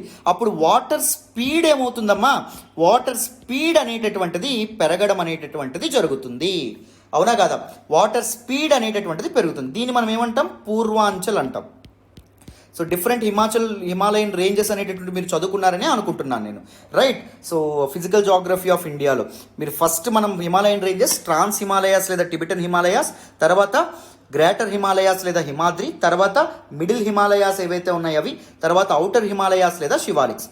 సో ఔటర్ హిమాలయాస్ నుంచి నువ్వు పైకి వెళ్తున్న కొద్దీ ఎలివేషన్ అనేటటువంటిది పెరుగుతుంది. అర్థమైందా. సో అంత ఎత్తు నుంచి మనకి రివర్ ఏదైతే ఉంటుందో, బ్రహ్మపుత్ర రివర్ ఏదైతే ఉంటుందో అది ఒక్కసారిగా ఇండియాలోకి ఎంటర్ అయిన తర్వాత ఉదుకుతుందన్నమాట, ముందుకు దూకుతుంది. ఎందుకంటే ఎలివేషన్ అనేటటువంటిది అంత పెద్ద ఎలివేషన్ నుంచి జారి పడడం వల్ల. అర్థమైందా. సో స్పీడ్ అనేటటువంటిది ఎక్కువగా ఉండడం అనేటటువంటిది జరుగుతుంది. మరి ఇంత స్పీడ్గా వచ్చినటువంటిది అస్సాంని ఎఫెక్ట్ చేయదా, తప్పకుండా ఎఫెక్ట్ చేస్తుంది. పోనీ ఇది ఈజీగా తప్పించుకోగలదా, పైకి వెళ్ళగలదా అంటే పైకి వెళ్ళదు. ఎందుకు, వాటర్ పైకి అప్కి ఫ్లో అవ్వడం అనేటటువంటి జరగదు. పోనీ ఇటు వెళ్దామంటే ఇటు పూర్వాంచల్ హిల్స్ అనేటటువంటివి ఉన్నాయి, అవునా కదా. సో ఇవి కూడా ఉండడం అనేటటువంటి జరిగింది. చూడండి ఆల్మోస్ట్ ఇక్కడ అస్సాం చుట్టుపక్కల ఎలా ఉంటుందంటే కొండలు చుట్టూ ఉండడం అనేటటువంటి జరుగుతుంది అస్సాం. సో ఎక్కడ పడుతుంది, ఒక బాటిల్లోని వాటర్ అనేటటువంటిది ఒక బౌల్లో పడినట్టు అస్సాంలో ఇదవ్వడం అనేటటువంటిది, జారడం అనేటటువంటిది జరుగుతుంది Brahmaputra river. So water logging ఏదైతే ఉంటుందో అది ఉండడం అనేటటువంటిది జరుగుతుంది. వాటర్ అక్కడే స్థిరంగా ఉండిపోవడం అనేటటువంటిది జరుగుతుంది. ఊరికే ఏమవుతుంది, వాటర్ అనేటటువంటిది రివర్ బెడ్ నుంచి రివర్ బ్యాంక్ దాటి పొంగి సో సిటీస్, విలేజెస్ని వీటన్నింటినీ ముంచడం అనేటటువంటిది జరుగుతుంది. సో అర్థమైందా, బ్రహ్మపుత్ర రివర్ని ఎందుకు లైఫ్ లైన్ అండ్ ఎందుకు థ్రెట్ అనేటటువంటి పేరుతో మనం పిలుచుకున్నామో, రైట్. సో ఇప్పుడు మరి నెక్స్ట్ చూడండి, సో అందు కారణంగా అంత ఎలివేషన్ నుంచి ఒక్కసారిగా రావడం వల్ల సో బ్రహ్మపుత్ర వాటర్ ఏదైతే ఉంటుందో అది అస్సాంని విపరీతంగా ముంచెత్తడం అనేటటువంటిది జరుగుతుంది. And it is a massive river system as well. Multiple channels అనేటటువంటి ఉంటాయి. సపోజ్ తీస్తా రివర్, ఇక్కడ గ్లేషియర్ నుంచి తీస్తా రివర్ ఫ్లో అయ్యి బ్రహ్మపుత్రాలోనే కలుస్తుంది. ఇక్కడ సుబన్సిరి కలుస్తుంది, ఇక్కడ లోహిత్ ఉంది చూడండి, ఇది కూడా కలవడం అనేటటువంటిది జరుగుతుంది. సో ఈ మల్టిపుల్ గ్లేషియర్స్ ముఖ్యంగా సమ్మర్లో ఏం జరుగుతుంది, మార్చ్ ఆ టైంలో గ్లేషియర్స్ ఎండ యొక్క వేడికి కరగడం అనేటటువంటిది జరుగుతుంది. ఇవన్నీ కరిగి ఆ వాటర్ అంతా దేనిలోకి వస్తుంది, బ్రహ్మపుత్రలోకి రావడం అనేటటువంటి జరుగుతుంది. బ్రహ్మపుత్ర వాటర్ లెవెల్ ఏదైతే ఉంటుందో అది రైజ్ అవుతుంది, తద్వారా ఫ్లడ్స్ ఏవైతే ఉన్నాయో వాటికి కారణం అవ్వడం అనేటటువంటిది జరుగుతుంది. అర్థమైందా? సో మీకు ఇక్కడ వరకు క్లియర్ అని అనుకుంటున్నాను. నెక్స్ట్ గౌహతీస్ టోపోగ్రఫీ చూడండి. గౌహతి ఎలా ఉంటుందంటే it is shaped like a bowl. ఇక్కడ చుట్టూ కొండలు అనేటటువంటివి ఉంటాయి, రైట్. ఇక్కడ పూర్వాంచల్ హిల్స్ అనేటటువంటి ఉంటాయి. ఇక్కడ మీరు ఇది చూసుకున్నా ఇక్కడ కూడా చిన్న చిన్న హిల్స్ అనేవి ఉంటాయి. మనకి మేఘాలయ, దాంతోపాటు త్రిపుర, మిజోరాం, ఇక్కడ కూడా చిన్న చిన్న హిల్స్ అనేటటువంటివి నాగాలాండ్ దగ్గర కనిపిస్తాయి. సో ఈ మధ్యలో ఉన్నటువంటి గౌహతి ఏదైతే ఉంటుందో ఇది బౌల్ లాగా ఉంటుంది చూడండి. ఇది చుట్టూ ఇలా కొండలు అనేటటువంటి ఉన్నప్పుడు దీనిలో వాటర్ వేస్తే ఏం జరుగుతుంది, వాటర్ అనేటటువంటిది లాజ్ అవుతుందా లేదా, వాటర్ అనేటటువంటిది అక్కడ లాగ్ అవుతుందా లేదా, అదే జరగడం అనేటటువంటి జరుగుతుంది. Does it make susceptible to water logging. ఓకేనా, క్లారిటీ వచ్చిందని అనుకుంటున్నాను. సో అది కూడా ఫ్లడ్స్కి కారణం అవుతుంది. ఎర్త్క్వేక్స్ అండ్ ల్యాండ్ స్లైడ్స్ అండి. So this particular region is prone to earthquakes అమ్మ. భూకంపాలు ఏవైతే ఉంటాయో వస్తాయి. అండ్ ల్యాండ్ స్లైడ్స్ ఏవైతే ఉన్నాయో భూమి అనేటటువంటిది ఒరిగిపోవడం అనేటటువంటిది కూడా జరుగుతుంది. Assam and some other parts of the north eastern states are prone to frequent earthquakes. చాలా ఫ్రీక్వెంట్గా భూకంపాలు అనేటటువంటి రావడం అనేది జరుగుతుంది. దానివల్ల ల్యాండ్ స్లైడ్స్ అనేటటువంటి వస్తాయి. భూమి ఏదైతే ఉంటుందో అది ఒరిగిపోవడం అనేటటువంటి జరుగుతుంది. The land slides and earthquakes send in a lot of debris in the reverse. So ఈ ల్యాండ్ స్లైడ్స్ వల్ల ఏం జరగడం అనేటటువంటి జరుగుతుంది, సో చాలా మట్టి కానీ లేకపోతే ఈ చెత్త కానీ ఇదంతా రివర్లోకి రావడం అనేటటువంటి జరుగుతుంది. It causes the river bed to rise. So river ఏదైతే ఉంటుందో సపోజ్ ఈ దీనిలో వాటర్ అనేది ఉందనుకోండి, వాటర్లో మనం ఏమైనా ఇదేసామనుకోండి, సపోజ్ ఏదైనా మట్టి వేసామనుకోండి, ఏం జరుగుతుంది, పొంగుతుందా లేదా వాటర్ అనేటటువంటిది. సో రివర్ బెడ్ అనేటటువంటిది అలా రైజ్ అవుతుంది అనమాట. రైజ్ అయ్యి వాటర్ అనేటటువంటిది ఎంబాంక్మెంట్స్ ఏవైతే ఉంటాయో వాటిని దాటి ఫ్లడ్స్, ఈ వరదలు ఏవైతే ఉంటాయో వాటికి కారణం అవ్వడం అనేటటువంటి జరుగుతుంది. వెరీ ఇంపార్టెంట్ ఆస్పెక్ట్, గుర్తుపెట్టుకోవాలి. అర్థమైందా? నెక్స్ట్ చూడండి. నెక్స్ట్ ఇంపార్టెంట్ థింగ్ ఏంటి అంటే frequent change in the course of river Brahmaputra ఏదైతే ఉంటుందో దాని యొక్క కోర్స్, దిశ ఏదైతే ఉంటుందో అది ఊరికే మారుతూ ఉండడం అనేటటువంటిది జరుగుతుంది. It's virtually impossible to contain with embankments. అంటే గట్లు కట్టడం ద్వారా లేకపోతే ఎంబాంక్మెంట్స్ అనేటటువంటివి కట్టడం ద్వారా సో బ్రహ్మపుత్ర నదిని ఆపడం అనేటటువంటిది కష్టం. ఊరికే it will change it's course అని చెప్పి మనకి చెప్తున్నారన్నమాట. అర్థమైందా? So even the pressure of the surging water, మీకు అంత ఎత్తు నుంచి వాటర్ అనేటటువంటిది పడడం వల్ల, టిబెటన్ ప్లాట్యూ నుంచి వాటర్ అనేటటువంటిది రావడం వల్ల వాటర్ చాలా ఫోర్స్తో చాలా ఫాస్ట్గా రావడం అనేటటువంటిది జరుగుతుంది. ఈ నీటి యొక్క ధాటికి ఈ ఎంబాంక్మెంట్ వాల్స్ అనేటటువంటివి తట్టుకోగలవా అంటే తట్టుకోలేవు. అర్థమైందా? సో అది కూడా వాల్ డ్యామేజ్ కూడా జరగడం అనేటటువంటి జరుగుతుంది. అండ్ నెక్స్ట్ బ్యాంక్ ఎరోజన్ అమ్మ. సో ఈ నది ఏదైతే ఉంటుందో, బ్రహ్మపుత్ర నది ఏదైతే ఉంటుందో దాని యొక్క ఒడ్డు అనేటటువంటిది, దాని యొక్క గట్టి ఏదైతే ఉంటుందో అది కోతకి గురవ్వడం అనేటటువంటి జరుగుతుంది. So Assam also has faced bank erosion around the Brahmaputra and Barak rivers as well as the tributaries. So ఈ రివర్స్ ఏవైతే ఉంటాయి, రివర్స్ అండ్ వాటి యొక్క ఉపనదుల చుట్టూ ఉన్నటువంటి గట్లు ఏవైతే ఉంటాయో అవి ఎరోడ్ అవ్వడం అనేటటువంటిది జరుగుతుంది. నియర్లీ 8,000 hectares ఆఫ్ ల్యాండ్ అనేటటువంటిది ఎరోజన్ వల్ల, కోతకి గురవడం వల్ల నాశనం అవ్వడం అనేటటువంటిది జరుగుతుందంట. And bank erosion has also affected the width of the Brahmaputra river. Bank Erode అవ్వడం వల్ల ఏం జరుగుతుంది, బ్రహ్మపుత్ర రివర్ యొక్క విడ్త్ అనేటటువంటిది పెరిగిపోతుంది.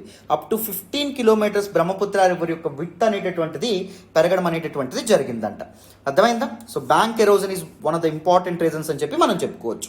అండ్ నెక్స్ట్ మాన్సూన్స్ ఏవైతే ఉన్నాయో, monsoons south west monsoon, June నుంచి సెప్టెంబర్ మధ్యలో వచ్చినటువంటి సౌత్ వెస్ట్ మాన్సూన్ ఏదైతే ఉంటుందో అది కూడా అస్సాంలో మ్యాసివ్ రెయిన్ఫాల్కి కారణం అవ్వడం అనేటటువంటి జరుగుతుంది. విపరీతమైన వర్షాలకి కారణం అవ్వడం అనేటటువంటి జరుగుతుంది. అండ్ దాంతోపాటు దాని ముందున్నటువంటి సమ్మర్ కూడా గ్లేషియర్స్ని కరిగించడం వల్ల కరిగినటువంటి వాటర్ ఏదైతే ఉంటుందో అది కూడా ఈ నదుల్లోకి, స్ట్రీమ్స్లోకి చేరి అది కూడా వరదలకు కారణం అవ్వడం అనేటటువంటి జరుగుతుంది. అర్థమైందా? These are 6 important natural reasons అని చెప్పి చెప్పుకోవచ్చు. ఫస్ట్ రీజన్ ఏంటి, Brahmaputra river herself. Second reason ఏంటి, Guwahati's topography, it is just like a bowl like structure. Third frequent earthquakes and landslides. Fourth, frequent change in the course of Brahmaputra river. Fifth, bank erosion. Sixth ఏంటి, monsoons. ఇవన్నీ natural causes అని చెప్పుకోవచ్చు. మరి what are the man made reasons? So మానవ తప్పిదాలు ఇక్కడ మనం ఏం చెప్పుకోవచ్చు? ఎందుకు వరదలు అనేటటువంటివి ఫ్రీక్వెంట్గా అస్సాంలో ఉంటున్నాయంటే మనిషి చేసేటటువంటి తప్పులు కూడా చాలా ఉన్నాయమ్మా. సో వాటిని తెలుసుకునే ప్రయత్నం చేద్దాం, వినండి. Now let us look at anthropogenic reasons. Anthropogenic reasons అంటే మానవ తప్పిదాలు అని చెప్పి అర్థం. మ్యాన్ మేడ్ రీజన్స్ అని రాయడం కంటే ఆంథ్రపోజెనిక్ రీజన్స్ అని రాస్తే కాస్త ఫ్లవరీగా ఉంటుంది కదా. సో ఆ విధంగా రాసేటటువంటి ప్రయత్నం చేయండి. సో ఫస్ట్ ఇంపార్టెంట్ రీజన్ ఏంటి అంటే డ్యామ్స్ అండి. డ్యామ్స్ అనేటటువంటివి ఎలా పడితే అలాగా కన్స్ట్రక్ట్ చేయడము. సో హిల్లీ రీజియన్స్ ఏవైతే ఉన్నాయో అక్కడ డ్యామ్స్ అనేటటువంటివి కన్స్ట్రక్ట్ చేసి ఎలా పడితే అలాగ వాటర్ అనేటటువంటి దాని నుంచి రిలీజ్ చేయడం వల్ల అస్సాం ప్లెయిన్ ఏరియాస్ ఏవైతే ఉంటాయో అస్సాం ప్లెయిన్ ఏరియాస్లో ఫ్లడ్స్ అనేటటువంటివి రావడం అనేటటువంటివి జరుగుతుంది. సో థౌజండ్స్ ఆఫ్ పీపుల్, వేల మంది ప్రజలు ఎవరైతే ఉంటారో వాళ్ళు ప్రాణాలు కోల్పోతున్నారు. అండ్ దాంతోపాటు చాలామంది నిరాశ్రయులు అవ్వడం అనేటటువంటి జరుగుతుందంట ప్రతి ఏటా. అర్థమైందా? సో మంచి ఎన్విరాన్మెంటల్ క్లియరెన్స్లు కానీ ఇలాంటివన్నీ లేకుండా ఎలా పడితే అలా డ్యామ్స్ కన్స్ట్రక్ట్ చేయడం డెవలప్మెంట్ పేరుతో, అది కూడా it is detrimental to people's welfare అని చెప్పి మనం చెప్పుకోవచ్చు. Second, unplanned expansion of the urban areas. Urban ఏరియాస్ని ఎలా పడితే అలాగా ఎక్స్పాండ్ చేసేయడం. సో వెట్లాండ్స్ ఏవైతే ఉంటాయో ముఖ్యంగా చిత్తడి నేలలు అంటాం. సో అక్కడ వాటిని ఆక్రమించడం కానీ, లో లయింగ్ ఏరియాస్ని ఆక్రమించడం కానీ, హిల్స్ అండ్ ఫారెస్ట్ కవర్ ఏదైతే ఉంటుందో ఫారెస్ట్ కవర్ అంటే ఫారెస్ట్ని పూర్తిగా నరికేసి అక్కడ అర్బన్ ఏరియాస్ ఏవైతే ఉంటాయి అంటే అక్కడ సెటిల్మెంట్స్ ఏర్పాటు చేసుకోవడం కానీ, ఇవన్నీ కూడా కారణం అవ్వడం అనేటటువంటిది జరుగుతుంది. సో డిఫారెస్టేషన్ వల్ల ఏమవుతుంది? సాయిల్ ఎరోజన్ ఆగుతుందా? ఆగదు. సాయిల్ ఎరోజన్ ఇంకా ఇంక్రీజ్ అవ్వడం అనేటటువంటి జరుగుతుంది. సో దిస్ పర్టిక్యులర్ ఏవైతే ఉంటాయో ట్రీస్ ఏవైతే ఉంటాయో వాటర్ ఫ్లోని ఆపుతాయి ఎంతో కొంత. సో సాయిల్ కూడా ఆగడం అనేటటువంటిది జరుగుతుంది. బట్ కానీ సాయిల్ విపరీతంగా ఎరోడ్ అవ్వడం వల్ల అవి రివర్ బెడ్లో సెడిమెంట్స్గా చేరి ఏం జరుగుతుంది? రివర్ బెడ్ అనేటటువంటిది పొంగడం అనేటటువంటిది జరుగుతుంది. సర్ఫేస్ లెవెల్ ఆఫ్ వాటర్ కూడా పొంగుతుంది తద్వారా. డిఫారెస్టేషన్ కూడా.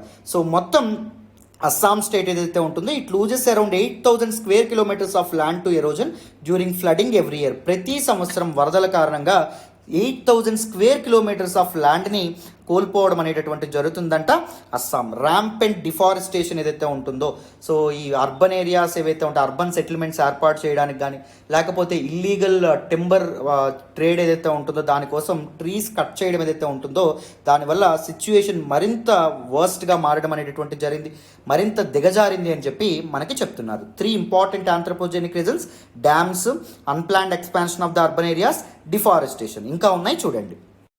Fourth important man made reason or anthropogenic reason is climate change. So climate change అనేటటువంటిది అంత మానవాళి మొత్తానికి ఒక పెద్ద సమస్యగా మనం చెప్పుకోవచ్చు.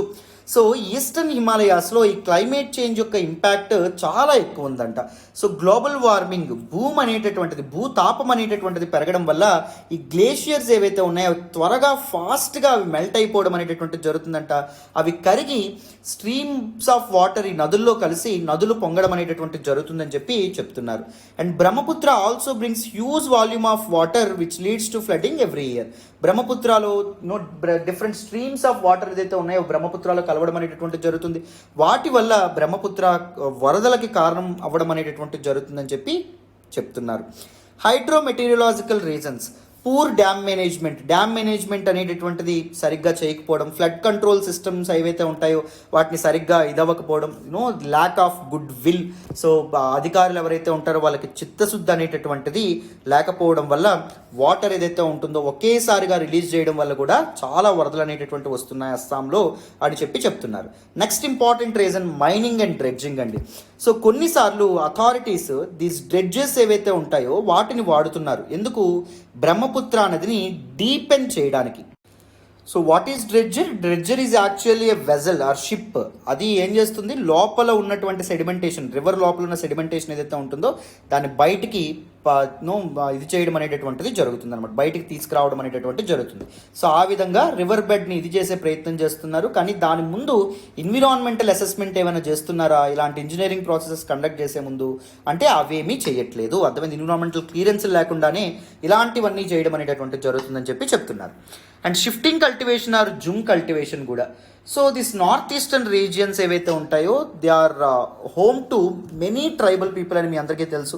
దిస్ ట్రైబల్ పీపుల్ ఎక్కడ ఉంటారు మామూలుగా? దిస్ ట్రైబల్ పీపుల్ ఎక్కడ నివాసం ఉంటారంటే అడవుల్లో నివాసం ఉంటారు. They follow one separate style of cultivation named shifting cultivation or jhum cultivation. దీనిలో ఏం చేయడం అనేటటువంటి జరుగుతుంది, అడవుల్లో ఉన్నటువంటి చెట్లు ఏవైతే ఉంటాయో వాటిని నరికేసి ఆ నేల ఏదైతే ఉంటుందో దాన్ని చదును చేసి అక్కడ పంట అనేటటువంటిది వేస్తారు. ఆ పంట అనేటటువంటిది పండిన తర్వాత ఏం చేస్తారు, పంట అనేటటువంటిది కోసేసిన తర్వాత ఆ ఏరియా మొత్తాన్ని కాల్ చేయడం అనేటటువంటిది జరుగుతుంది. కాల్ చేసి వేరే ప్రాంతానికి వెళ్ళడం అనేటటువంటిది జరుగుతుందన్నమాట. సో వేరే ప్రాంతంలో కూడా ఇలాగే చేస్తారు. దానివల్ల చాలా forest cover and tree cover అనేటటువంటిది పోతుంది జూమ్ కల్టివేషన్ వల్ల. సో ఇది కూడా వన్ ఆఫ్ ద ఇంపార్టెంట్ రీజన్గా మనం చెప్పుకోవచ్చు. అర్థమైందా? ట్రీస్ అనేటటువంటివి లేకపోతే సాయిల్ ఎరోజన్ని గట్రా కంట్రోల్ చేయడం అనేటటువంటిది కష్టం. గ్లోబల్ వార్మింగ్ గట్రా పెరుగుతుంది. దానివల్ల కూడా ఈ గ్లేషియర్ మెల్ట్ అనేటటువంటి జరుగుతుంది. చూసారా, everything is interlinked, right? So అందుకే విపరీతమైనటువంటి వరదల్ని అస్సాం ఫేస్ చేయాల్సి రావడం అనేటటువంటి జరుగుతుందని చెప్పి చెప్పుకోవచ్చు. So I gave you 6 important natural reasons and 7 important man made reasons ఏవైతే ఉన్నాయో అవి నేను ఇవ్వడం అనేటటువంటి జరిగింది. మరి ఇప్పుడు మన ఈ ఆర్టికల్ ఏదైతే ఉంటుందో దానిలో ఇంకా ఏ విషయాలు చెప్పడం అనేటటువంటి జరిగింది చూడండి. So how severe is the disaster now. ఇప్పుడు ఈ దిమా హసావో రీజియన్లో ఆ జిల్లాలో ఎంత విధ్వంసం అనేటటువంటి జరిగింది చూడండి. ఈ land slips and land slides ఏవైతే ఉంటాయో వాటి వల్ల 4 ఆల్రెడీ చనిపోవడం అనేటటువంటి జరిగిందంట. సో రోడ్స్ అన్ని చాలా డ్యామేజ్ అవ్వడం అనేటటువంటి జరిగిందంట. రైల్వే లైన్స్ అండ్ రోడ్స్ ఏవైతే ఉంటాయో అవి సివియర్గా డ్యామేజ్ అవ్వడం అనేది జరిగింది. చాలా ఆస్తి నష్టం జరిగిందని చెప్పి మనకు చెప్తున్నారు. అండ్ దాంతోపాటు న్యూ హఫ్లాంగ్ స్టేషన్ ఏదైతే ఉంటుందో ఆ స్టేషన్ దగ్గర ఒక పాసింజర్ ట్రైన్ ఏదైతే ఉంటుందో అది కంప్లీట్గా బురదలో మునిగిపోవడం అనేటటువంటిది జరిగిందంట. సో అదృష్టవశాత్తు పాసింజర్స్ అందరినీ ముందే ఎవాక్యుయేట్ చేశారు, లేకపోతే చాలామంది ప్రాణాలు కూడా పోయేవి అని చెప్పి చెప్పడం అనేటటువంటిది జరిగింది. And train services and communication services ఏవైతే ఉంటాయో అవి డిస్రప్ట్ అవ్వడం అనేటటువంటిది జరిగిందంట. మణిపూర్, మిజోరాం అండ్ త్రిపుర ఏవైతే ఉన్నాయో అవి ఇప్పుడు ట్రాన్స్పోర్టేషన్ లేకుండా, రోడ్ ఆర్ రైల్వే ట్రాన్స్పోర్టేషన్ లేకుండా చాలా ఇబ్బందులు పడుతున్నాయి ఈ ఏరియాస్ ఏవైతే ఉంటాయి ఈ ఏరియాస్ అని చెప్పి మనకి చెప్తున్నారమ్మ. అర్థమైందా? So the disaster was very severe now అనే విధంగా మనకి ఆర్టికల్లో చెప్పారు. సో నెక్స్ట్ చూడండి. మరి డిజాస్టర్ తర్వాత ఈ railway line 170 kilometres railway line ఏదైతే డ్యామేజ్ అయిందో దాని గురించి ఎందుకు అందరూ మాట్లాడుతున్నారు, అసలు ఏంటి కథ అనేటటువంటి విషయాలు కూడా మనం తెలుసుకోవాలి. The year 1899 before India got it's independence, భారతదేశానికి స్వాతంత్రం రాకముందు మనం కొలోనియల్ రూల్లోనే ఉన్నటువంటి సమయంలో బ్రిటిష్ ఇంజనీర్స్ ఎవరైతే ఉన్నారో వాళ్ళు హిల్స్ యొక్క ఫ్రెజిలిటీ అంటే ఈ హిల్స్ ఏవైతే ఉంటాయో వాటి యొక్క టోపోగ్రఫీ మొత్తాన్ని అబ్జర్వ్ చేసి 16 ఏళ్ల పాటు అబ్జర్వ్ చేసి ఏం చేశారు, దిస్ పర్టికులర్ రైల్వే లైన్ అనేటటువంటిది నిర్మించడం అనేటటువంటిది జరిగింది. 1899కి కంప్లీట్ అయిందంట దిస్ రైల్వే లైన్ ఏదైతే ఉంటుందో రైల్వే లైన్. సో 16 ఏళ్ళుగా వీళ్ళ పడినటువంటి శ్రమ కారణంగా ఒక అద్భుతమైనటువంటి ఇంజనీరింగ్ మార్వెల్ ఏదైతే ఉంటుందో దాన్ని వీళ్ళు రూపొందించగలిగారు. 221 కిలోమీటర్ల దూరం ఉన్నటువంటి రైల్వే లైన్ ఏదైతే ఉంటుందో with the construction of several bridges, 37 tunnels కూడా కన్స్ట్రక్ట్ చేయడం అనేటటువంటి జరిగింది. సో హిల్ ఏరియాస్లో ఏ హిల్స్ అయితే సేఫ్గా ఉంటాయో ఆ హిల్స్ అన్నింటినీ కనెక్ట్ చేస్తూ ఈ రైల్వే లైన్స్ని బ్రిటిష్ ఇంజనీర్స్ అనేటటువంటి వాళ్ళు వేశారు. అయితే 1996లో ఇండియన్ గవర్నమెంట్ ఒక ప్రాజెక్ట్ చేపట్టడం అనేటటువంటి జరిగింది. ఏంటి ఆ ప్రాజెక్ట్? ఆ ట్రాక్ ఏదైతే ఉంటుందో దాన్ని మీటర్ గేజ్ ట్రాక్ నుంచి బ్రాడ్ గేజ్ ట్రాక్కి కన్వర్ట్ చేయాలని చెప్పి అనుకున్నారు. ఇంతకీ broad gauge and metre gauge అంటే ఏంటి మీకు ఇక్కడ పిక్చర్తో చూపించేటటువంటి ప్రయత్నం చేస్తాను. ఇక్కడ చూడండి, ఇక్కడ మీకు పిక్చర్ అనేటటువంటిది కనిపిస్తుందని అనుకుంటున్నాను. సో ఏం చేద్దాం అనుకుంటారు, మీటర్ గేజ్ కాకుండా బ్రాడ్ గేజ్కి మారుద్దామని చెప్పి అనుకున్నారు. మీటర్ గేజ్లో ఈ డిస్టెన్స్ ఎంత ఉంటుంది, 1000 mm ఉండడం అనేటటువంటిది జరుగుతుంది ఈ మధ్యలో ఉన్న డిస్టెన్స్. వెరాజ్ బ్రాడ్ గేజ్లో 1676 mm అనేటటువంటిది ఉంటుంది. సో ఈ విధంగా ట్రాక్ అనేటటువంటి దాన్ని మొత్తం మళ్ళీ వేద్దామని చెప్పి ఒక ప్రాజెక్ట్ స్టార్ట్ చేశారు. కానీ ఆ ప్రాజెక్ట్ ఎప్పుడు కంప్లీట్ అయింది, మార్చ్ 2015కి కంప్లీట్ అవ్వడం అనేటటువంటి జరిగింది. చూసారా ఎన్నాళ్ళు పట్టింది, ఆల్మోస్ట్ 20 years పట్టడం అనేటటువంటి జరిగింది because of geotechnical constraints. ఎందుకంటే హిల్లీ రీజియన్స్ కాబట్టి, ఫ్రెజైల్ హిల్లీ రీజియన్స్ కాబట్టి చాలా కేర్ తీసుకోవాల్సి వచ్చింది. అండ్ దాంతోపాటు ఎక్స్ట్రీమిజం కూడా. So north eastern states they are not only home to tribals but also extremism అని చెప్పి మనకి చెప్పుకోవచ్చు, right? So north eastern states are home to insurgency అని కూడా మనం చెప్పుకుంటాం. సో ఈ ఇన్సర్జెంట్ పీపుల్ ఎవరైతే ఉంటారో పార్టిసిపేట్ చేసే వాళ్ళు ఎప్పటికప్పుడు పనులు పనులకు అంతరాయం కలిగించడం వల్ల కూడా పనులు అనేటటువంటివి లేట్ అవ్వడం అనేటటువంటిది జరిగింది. రైట్. అయితే ఇది కన్స్ట్రక్ట్ చేస్తున్నప్పుడే 2009-10లో ఒక ఆడిట్ రిపోర్ట్ అనేటటువంటిది రిలీజ్ అయింది. సో ఈ ఆడిట్ రిపోర్ట్ ఏం చెప్పింది అంటే ఈ ప్రాజెక్ట్ని ఎటువంటి ప్లానింగ్ లేకుండా సాయిల్ స్ట్రాటా బిహేవియర్, సాయిల్ ఎలా సాయిల్ యొక్క బలం ఎంత అని విజువలైజ్ చేయకుండా ఈ ప్రాజెక్ట్ అనేటటువంటిది చేపట్టారు. ఇది ఎక్కువ కాలం నిలిచేటటువంటి ఛాన్స్ లేదు అని చెప్పి ఒక ఆడిట్ రిపోర్ట్ ఇవ్వడం అనేటటువంటిది జరిగింది. సో కొంతమంది రిటైర్డ్ రైల్వే అఫీషియల్స్ కూడా ఏం చెప్పారు అంటే సో ఎక్స్పెరిమెంట్స్ తప్పుగా చేయడం అనేటటువంటిది జరిగింది. కొంతమంది స్వార్థం కోసం ఈ ట్రాక్ ఏదైతే ఉంటుందో దాన్ని త్వరగా కంప్లీట్ చేయడం అనేటటువంటిది జరిగింది. This track is vulnerable to forces of nature now. అంటే ల్యాండ్ స్లైడ్స్ వచ్చినా వరదలు వచ్చినా ఈ ట్రాక్ మునిగిపోతుంది. బలంగా స్థిరంగా ఈ ట్రాక్ అయితే ఉండదు. అండ్ దానివల్ల కొంతమంది స్వార్థం వల్ల ప్రాజెక్ట్ కాస్ట్ కూడా 1677 కోట్ల నుంచి 5500 కోట్లకు కూడా పెరగడం అనేటటువంటిది జరిగిందని చెప్పి కొంతమంది రైల్వే అఫీషియల్స్ ఎవరైతే ఉన్నారో వాళ్ళు చెప్పడం అనేటటువంటిది జరిగింది.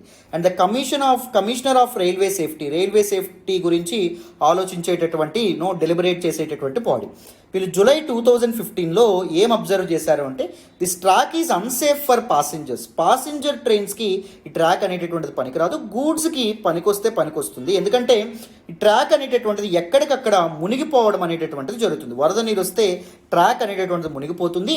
So it is actually unsafe అనే విధంగా చెప్పడం అనేటటువంటిది జరిగిందన్నమాట. సో ఆ రూట్ అనేటటువంటిది ఓపెన్ చేసిన కొన్ని నెలల్లోనే, కానీ స్టిల్ ఈ ట్రాక్ ఏదైతే ఉంటుందో ఈ ట్రాక్ ఇంకా కంటిన్యూ చేయడం అనేటటువంటిది జరుగుతుంది. సో దానివల్ల ఈ ట్రాక్ ఈజీగా కొట్టుకుపోవడం అనేటటువంటిది జరిగింది, మొత్తం డ్యామేజ్ అవ్వడం అనేటటువంటిది జరిగింది. 1000 కోట్లకు పైగా ఆస్తి నష్టం అనేటటువంటిది జరిగిందని చెప్పి చెప్తున్నారు. అర్థమైందా? చూసారా, అధికారులు చిత్తశుద్ధితో పనిచేయకపోతే ప్రజల యొక్క డబ్బు అనేటటువంటిది అంత వృధా అవుతుంది. ముందే అన్ని ప్లాన్స్ అన్ని క్లియరెన్సెస్ తీసుకొని పర్ఫెక్ట్గా చేసి ఉంటే అధికారులు స్వార్థం లేకుండా సో చక్కగా ఇప్పుడు మంచి రైల్వే లైన్ అనేటటువంటిది ఇంకా ఉండేది. రైట్. ముఖ్యంగా ఇలాంటి హిల్లీ రీజియన్స్లో ఇదయ్యేటప్పుడు ప్రాణాలు పోలేదు ఎవరివి, సంతోషం. కానీ ఇలాంటి హిల్లీ రీజియన్స్లో చాలా జాగ్రత్తగా ఇంజనీరింగ్ వర్క్స్ అనేటటువంటివి చేయాలి. అవునా కాదా? రైట్. నెక్స్ట్ చూడండి. So now what is the significance of railway lines and highway line through Dima Hasao? So ఈ దిమా హసావో డిస్ట్రిక్ట్ ఏదైతే ఉంటుందో ఇది మనం చూపించాం. దీని గుండా పాస్ అయ్యేటటువంటి హైవేస్ కానీ దీని గుండా పాస్ అయ్యేటటువంటి రైల్వే లైన్స్ ఏవైతే ఉంటాయో వీటి వల్ల ఉపయోగం ఏంటి? ఫస్ట్ వన్ ఎకనామిక్ సిగ్నిఫికెన్స్ అండి. నార్త్ ఈస్టర్న్ స్టేట్స్ ఏవైతే ఉంటాయో అక్కడి నుంచి బంగ్లాదేశ్ ఏదైతే ఉంటుందో బంగ్లాదేశ్కి గూడ్స్ అనేటటువంటివి ట్రాన్స్పోర్ట్ అవ్వడంలో ఇవి ఇంపార్టెంట్ రోల్ ప్లే చేస్తాయి. కానీ వరదల కారణంగా ఈ కంప్లీట్గా ఈ రహదారులన్నీ స్తంభించిపోవడం వల్ల రైల్వే లైన్లు కూడా స్తంభించిపోవడం వల్ల చాలామంది లైవ్లీహుడ్స్ అనేటటువంటివి దెబ్బతినే ప్రమాదం ఉంది. అండ్ చాలా ఎకనామిక్ డ్యామేజ్ కూడా జరిగేటటువంటి అవకాశం అనేటటువంటిది ఉంది అని చెప్పి చెప్తున్నారు. అండ్ స్ట్రాటజిక్ సిగ్నిఫికెన్స్ కూడా ఉంది. బికాజ్ దిస్ దిమా హసావో ఏదైతే ఉంటుందో దీని గుండా పాస్ అయ్యేటటువంటి routes they are very important for India's Look East Policy. India Look East Policy 1991లో యుఎస్ఎస్ఆర్ కొలాప్స్ తర్వాత తీసుకురావడం అనేటటువంటి జరిగింది. అంటే ఈస్ట్ ఏషియన్ నేషన్స్ ఏవైతే ఉంటాయో వాటితో కొలాబరేట్ అవ్వాలని చెప్పి అనుకుంది. మీ అందరికీ తెలుసని అనుకుంటున్నాను. సో 1991 వరకు మనం యుఎస్ఎస్ఆర్ కొద్దిగా దగ్గరలో ఉన్నాం. సో చూడండి 1945లో ఏం జరగడం అనేటటువంటిది జరుగుతుంది, వరల్డ్ వార్ 2 అనేటటువంటిది ఎండ్ అవుతుంది. వరల్డ్ వార్ 2 తర్వాత వరల్డ్ పోలరైజ్ అయిపోతుంది. ఒక United States of America, 2 USSR. So కొన్ని దేశాలు యునైటెడ్ స్టేట్స్ ఆఫ్ అమెరికా ఉంటే కొన్ని స్టేట్స్ యుఎస్ఎస్ఆర్ వైపు ఉండడం అనేటటువంటి జరుగుతుంది. కొన్ని స్టేట్స్ అంటే మధ్యలో ఉంటాయి అనమాట, మన ఇండియా లాంటివి. సో ఎవరికి సపోర్ట్ చేయవన్నమాట. కానీ ఇండియా సపోర్ట్ చేయని చెప్పినప్పటికీ ఎంతో కొంత యుఎస్ఎస్ఆర్కి దగ్గరగా ఉండడం అనేటటువంటిది జరిగింది. సోవియట్ యూనియన్ మనకి టెక్నాలజికల్గా అన్ని రకాలుగా చాలా హెల్ప్ చేయడం అనేటటువంటిది జరిగింది. కాబట్టి సో 1945 నుంచి 1991 వరకు కోల్డ్ వార్ అనేది నడిచింది. ప్రచ్ఛన్న యుద్ధం అంటాం. ఎవరెవరికి? యునైటెడ్ స్టేట్స్ ఆఫ్ అమెరికాకి, యుఎస్ఎస్ఆర్ ఏదైతే ఉంటుందో యుఎస్ఎస్ఆర్, క్యాపిటలిస్ట్ నేషన్ అయినటువంటి యుఎస్ఏకి అండ్ కమ్యూనిస్ట్ నేషన్ అయినటువంటి యుఎస్ఎస్ఆర్ ఏదైతే ఉంటుందో దానికి. సో 1991లో ఏమైంది? యుఎస్ఎస్ఆర్ కొలాప్స్ అయిపోయింది. డివైడెడ్ ఇంటూ 15 సావరెన్ నేషన్స్గా విడిపోయింది. ఇప్పుడు ఇండియా యుఎస్ఏ వైపు వెళ్ళలేదు, యుఎస్ఎస్ఆర్ అయితే లేదు, ఏకంగా ఎగ్జిస్టే లేదు. సో ఇప్పుడు ఏం చేయాలో తెలియనటువంటి పరిస్థితి ఇండియాకి ఏర్పడడం అనేటటువంటిది జరిగింది. సో అప్పుడు ఇండియా ఏం చేసింది అంటే యుఎస్ఏతో డైరెక్ట్గా ఇప్పుడే కొలాబరేట్ అయితే ఇంటర్నేషనల్ కమ్యూనిటీలో మన యొక్క ప్రెస్టేజ్ డ్యామేజ్ అవుతుంది. సో యుఎస్ఏ యొక్క ఎలైస్ ఎవరైతే ఉన్నారో, ముఖ్యంగా జపాన్ కానీ, లేకపోతే ఆస్ట్రేలియా కానీ, లేకపోతే సింగపూర్ కానీ, లేకపోతే హాంకాంగ్, ఇవేవైతే ఉన్నాయో వీటితో మనం దగ్గరగా వెళ్దాము అనేటటువంటి ఉద్దేశంతో ఏం చేయడం అనేటటువంటిది జరిగింది, లుక్ ఈస్ట్ పాలసీ అనేటటువంటిది స్టార్ట్ చేసింది అనమాట. సో లుక్ ఈస్ట్ పాలసీలో భాగంగా ఆ కంట్రీస్కి మనం కావాల్సినటువంటివన్నీ పంపించడం, ఆ కంట్రీస్ నుంచి మనం దిగుమతులు చేసుకోవడం, ఇలా ఎకనామిక్ ట్రాన్సాక్షన్స్ కూడా జరగడం అనేటటువంటిది జరిగేది. బట్ కానీ ఇప్పుడు ఈ రోడ్లు డ్యామేజ్ అవ్వడం వల్ల ఏం జరుగుతుంది, సో ఇతర దేశాలకు వెళ్ళేటటువంటి గూడ్స్ స్తంభించిపోవడం అనేటటువంటి జరుగుతుంది. సో లుక్ ఈస్ట్ పాలసీకి ఇది నష్టం చేస్తుంది అనే విధంగా కూడా మనం చెప్పుకోవచ్చు. అండ్ సెక్యూరిటీ ఇష్యూస్ కూడా ఉండడం అనేటటువంటిది జరిగింది. సో మీ అందరికీ ఆల్రెడీ నేను చెప్పాను, this north east is vulnerable to this particular insurgency, violence కదా. సో ఈ వైలెన్స్ని కట్టడి చేయాలంటే ఏదొక్కటి మార్గం అనుకుంది సెంట్రల్ గవర్నమెంట్, డెవలప్మెంట్ అనేటటువంటిది ఒక మార్గం అని చెప్పి అనుకుంది. అవునా కాదా? అక్కడ మౌలిక సదుపాయాలు, బెటర్ ఇన్ఫ్రాస్ట్రక్చర్ ప్రొవైడ్ చేయడం ద్వారా, వాళ్ళకి కావాల్సినటువంటి వసతులు ఇవ్వడం ద్వారా, బెటర్ కనెక్టివిటీ ప్రొవైడ్ చేయడం ద్వారా ఏం చేయొచ్చు, సో ఇక్కడ ఇన్సర్జెన్సీ ఏదైతే ఉంటుందో దాన్ని పారద్రోలొచ్చు అని చెప్పి అనుకోవడం అనేటటువంటి జరిగింది. కానీ ఉన్న మౌలిక సదుపాయాలే ప్రకృతి బీభత్సానికి పాడైపోవడం అనేటటువంటి జరుగుతుంది, చాలా నష్టం వాటిల్లడం అనేటటువంటి జరుగుతుంది. సో ఆస్తి నష్టం అనేటటువంటిది జరుగుతుంది. సో మరి ఇప్పుడు డెవలప్మెంట్ పాసిబుల్ అవ్వకపోతే ఇంకా ఇన్సర్జెన్సీ పెరిగే ప్రమాదం ఉంది. ఇప్పుడు ఎంతోమంది లైవ్లీహుడ్స్ పోయినాయి, ఎంతోమంది జీవనాధారం పోయింది, వాళ్ళందరూ ఆయుధాలు పట్టుకునేటటువంటి అవకాశం ఉందన్నమాట. అర్థమైందా? So there were many security issues as well. So this is the significance of railway lines and highways through Dima Hasao. So కంప్లీట్గా దిస్ పర్టికులర్ ఆర్టికల్ కూడా మీకు అర్థమైందని అనుకుంటున్నాను. This is all about today's the Hindu analysis అమ్మ. మళ్ళీ రేపటి హిందూ ఎనాలిసిస్లో కలుద్దాం. So చక్కగా రోజు హిందూ ఎనాలిసిస్ ఫాలో అవ్వండి, కాంప్రహెన్సివ్గా డీటెయిల్డ్గా ప్రతి ఆర్టికల్ని అర్థం చేసుకోండి. ఓకేనా? Thank you so much for all the support and all the love so far. Thank you so much. Bye నాన్న.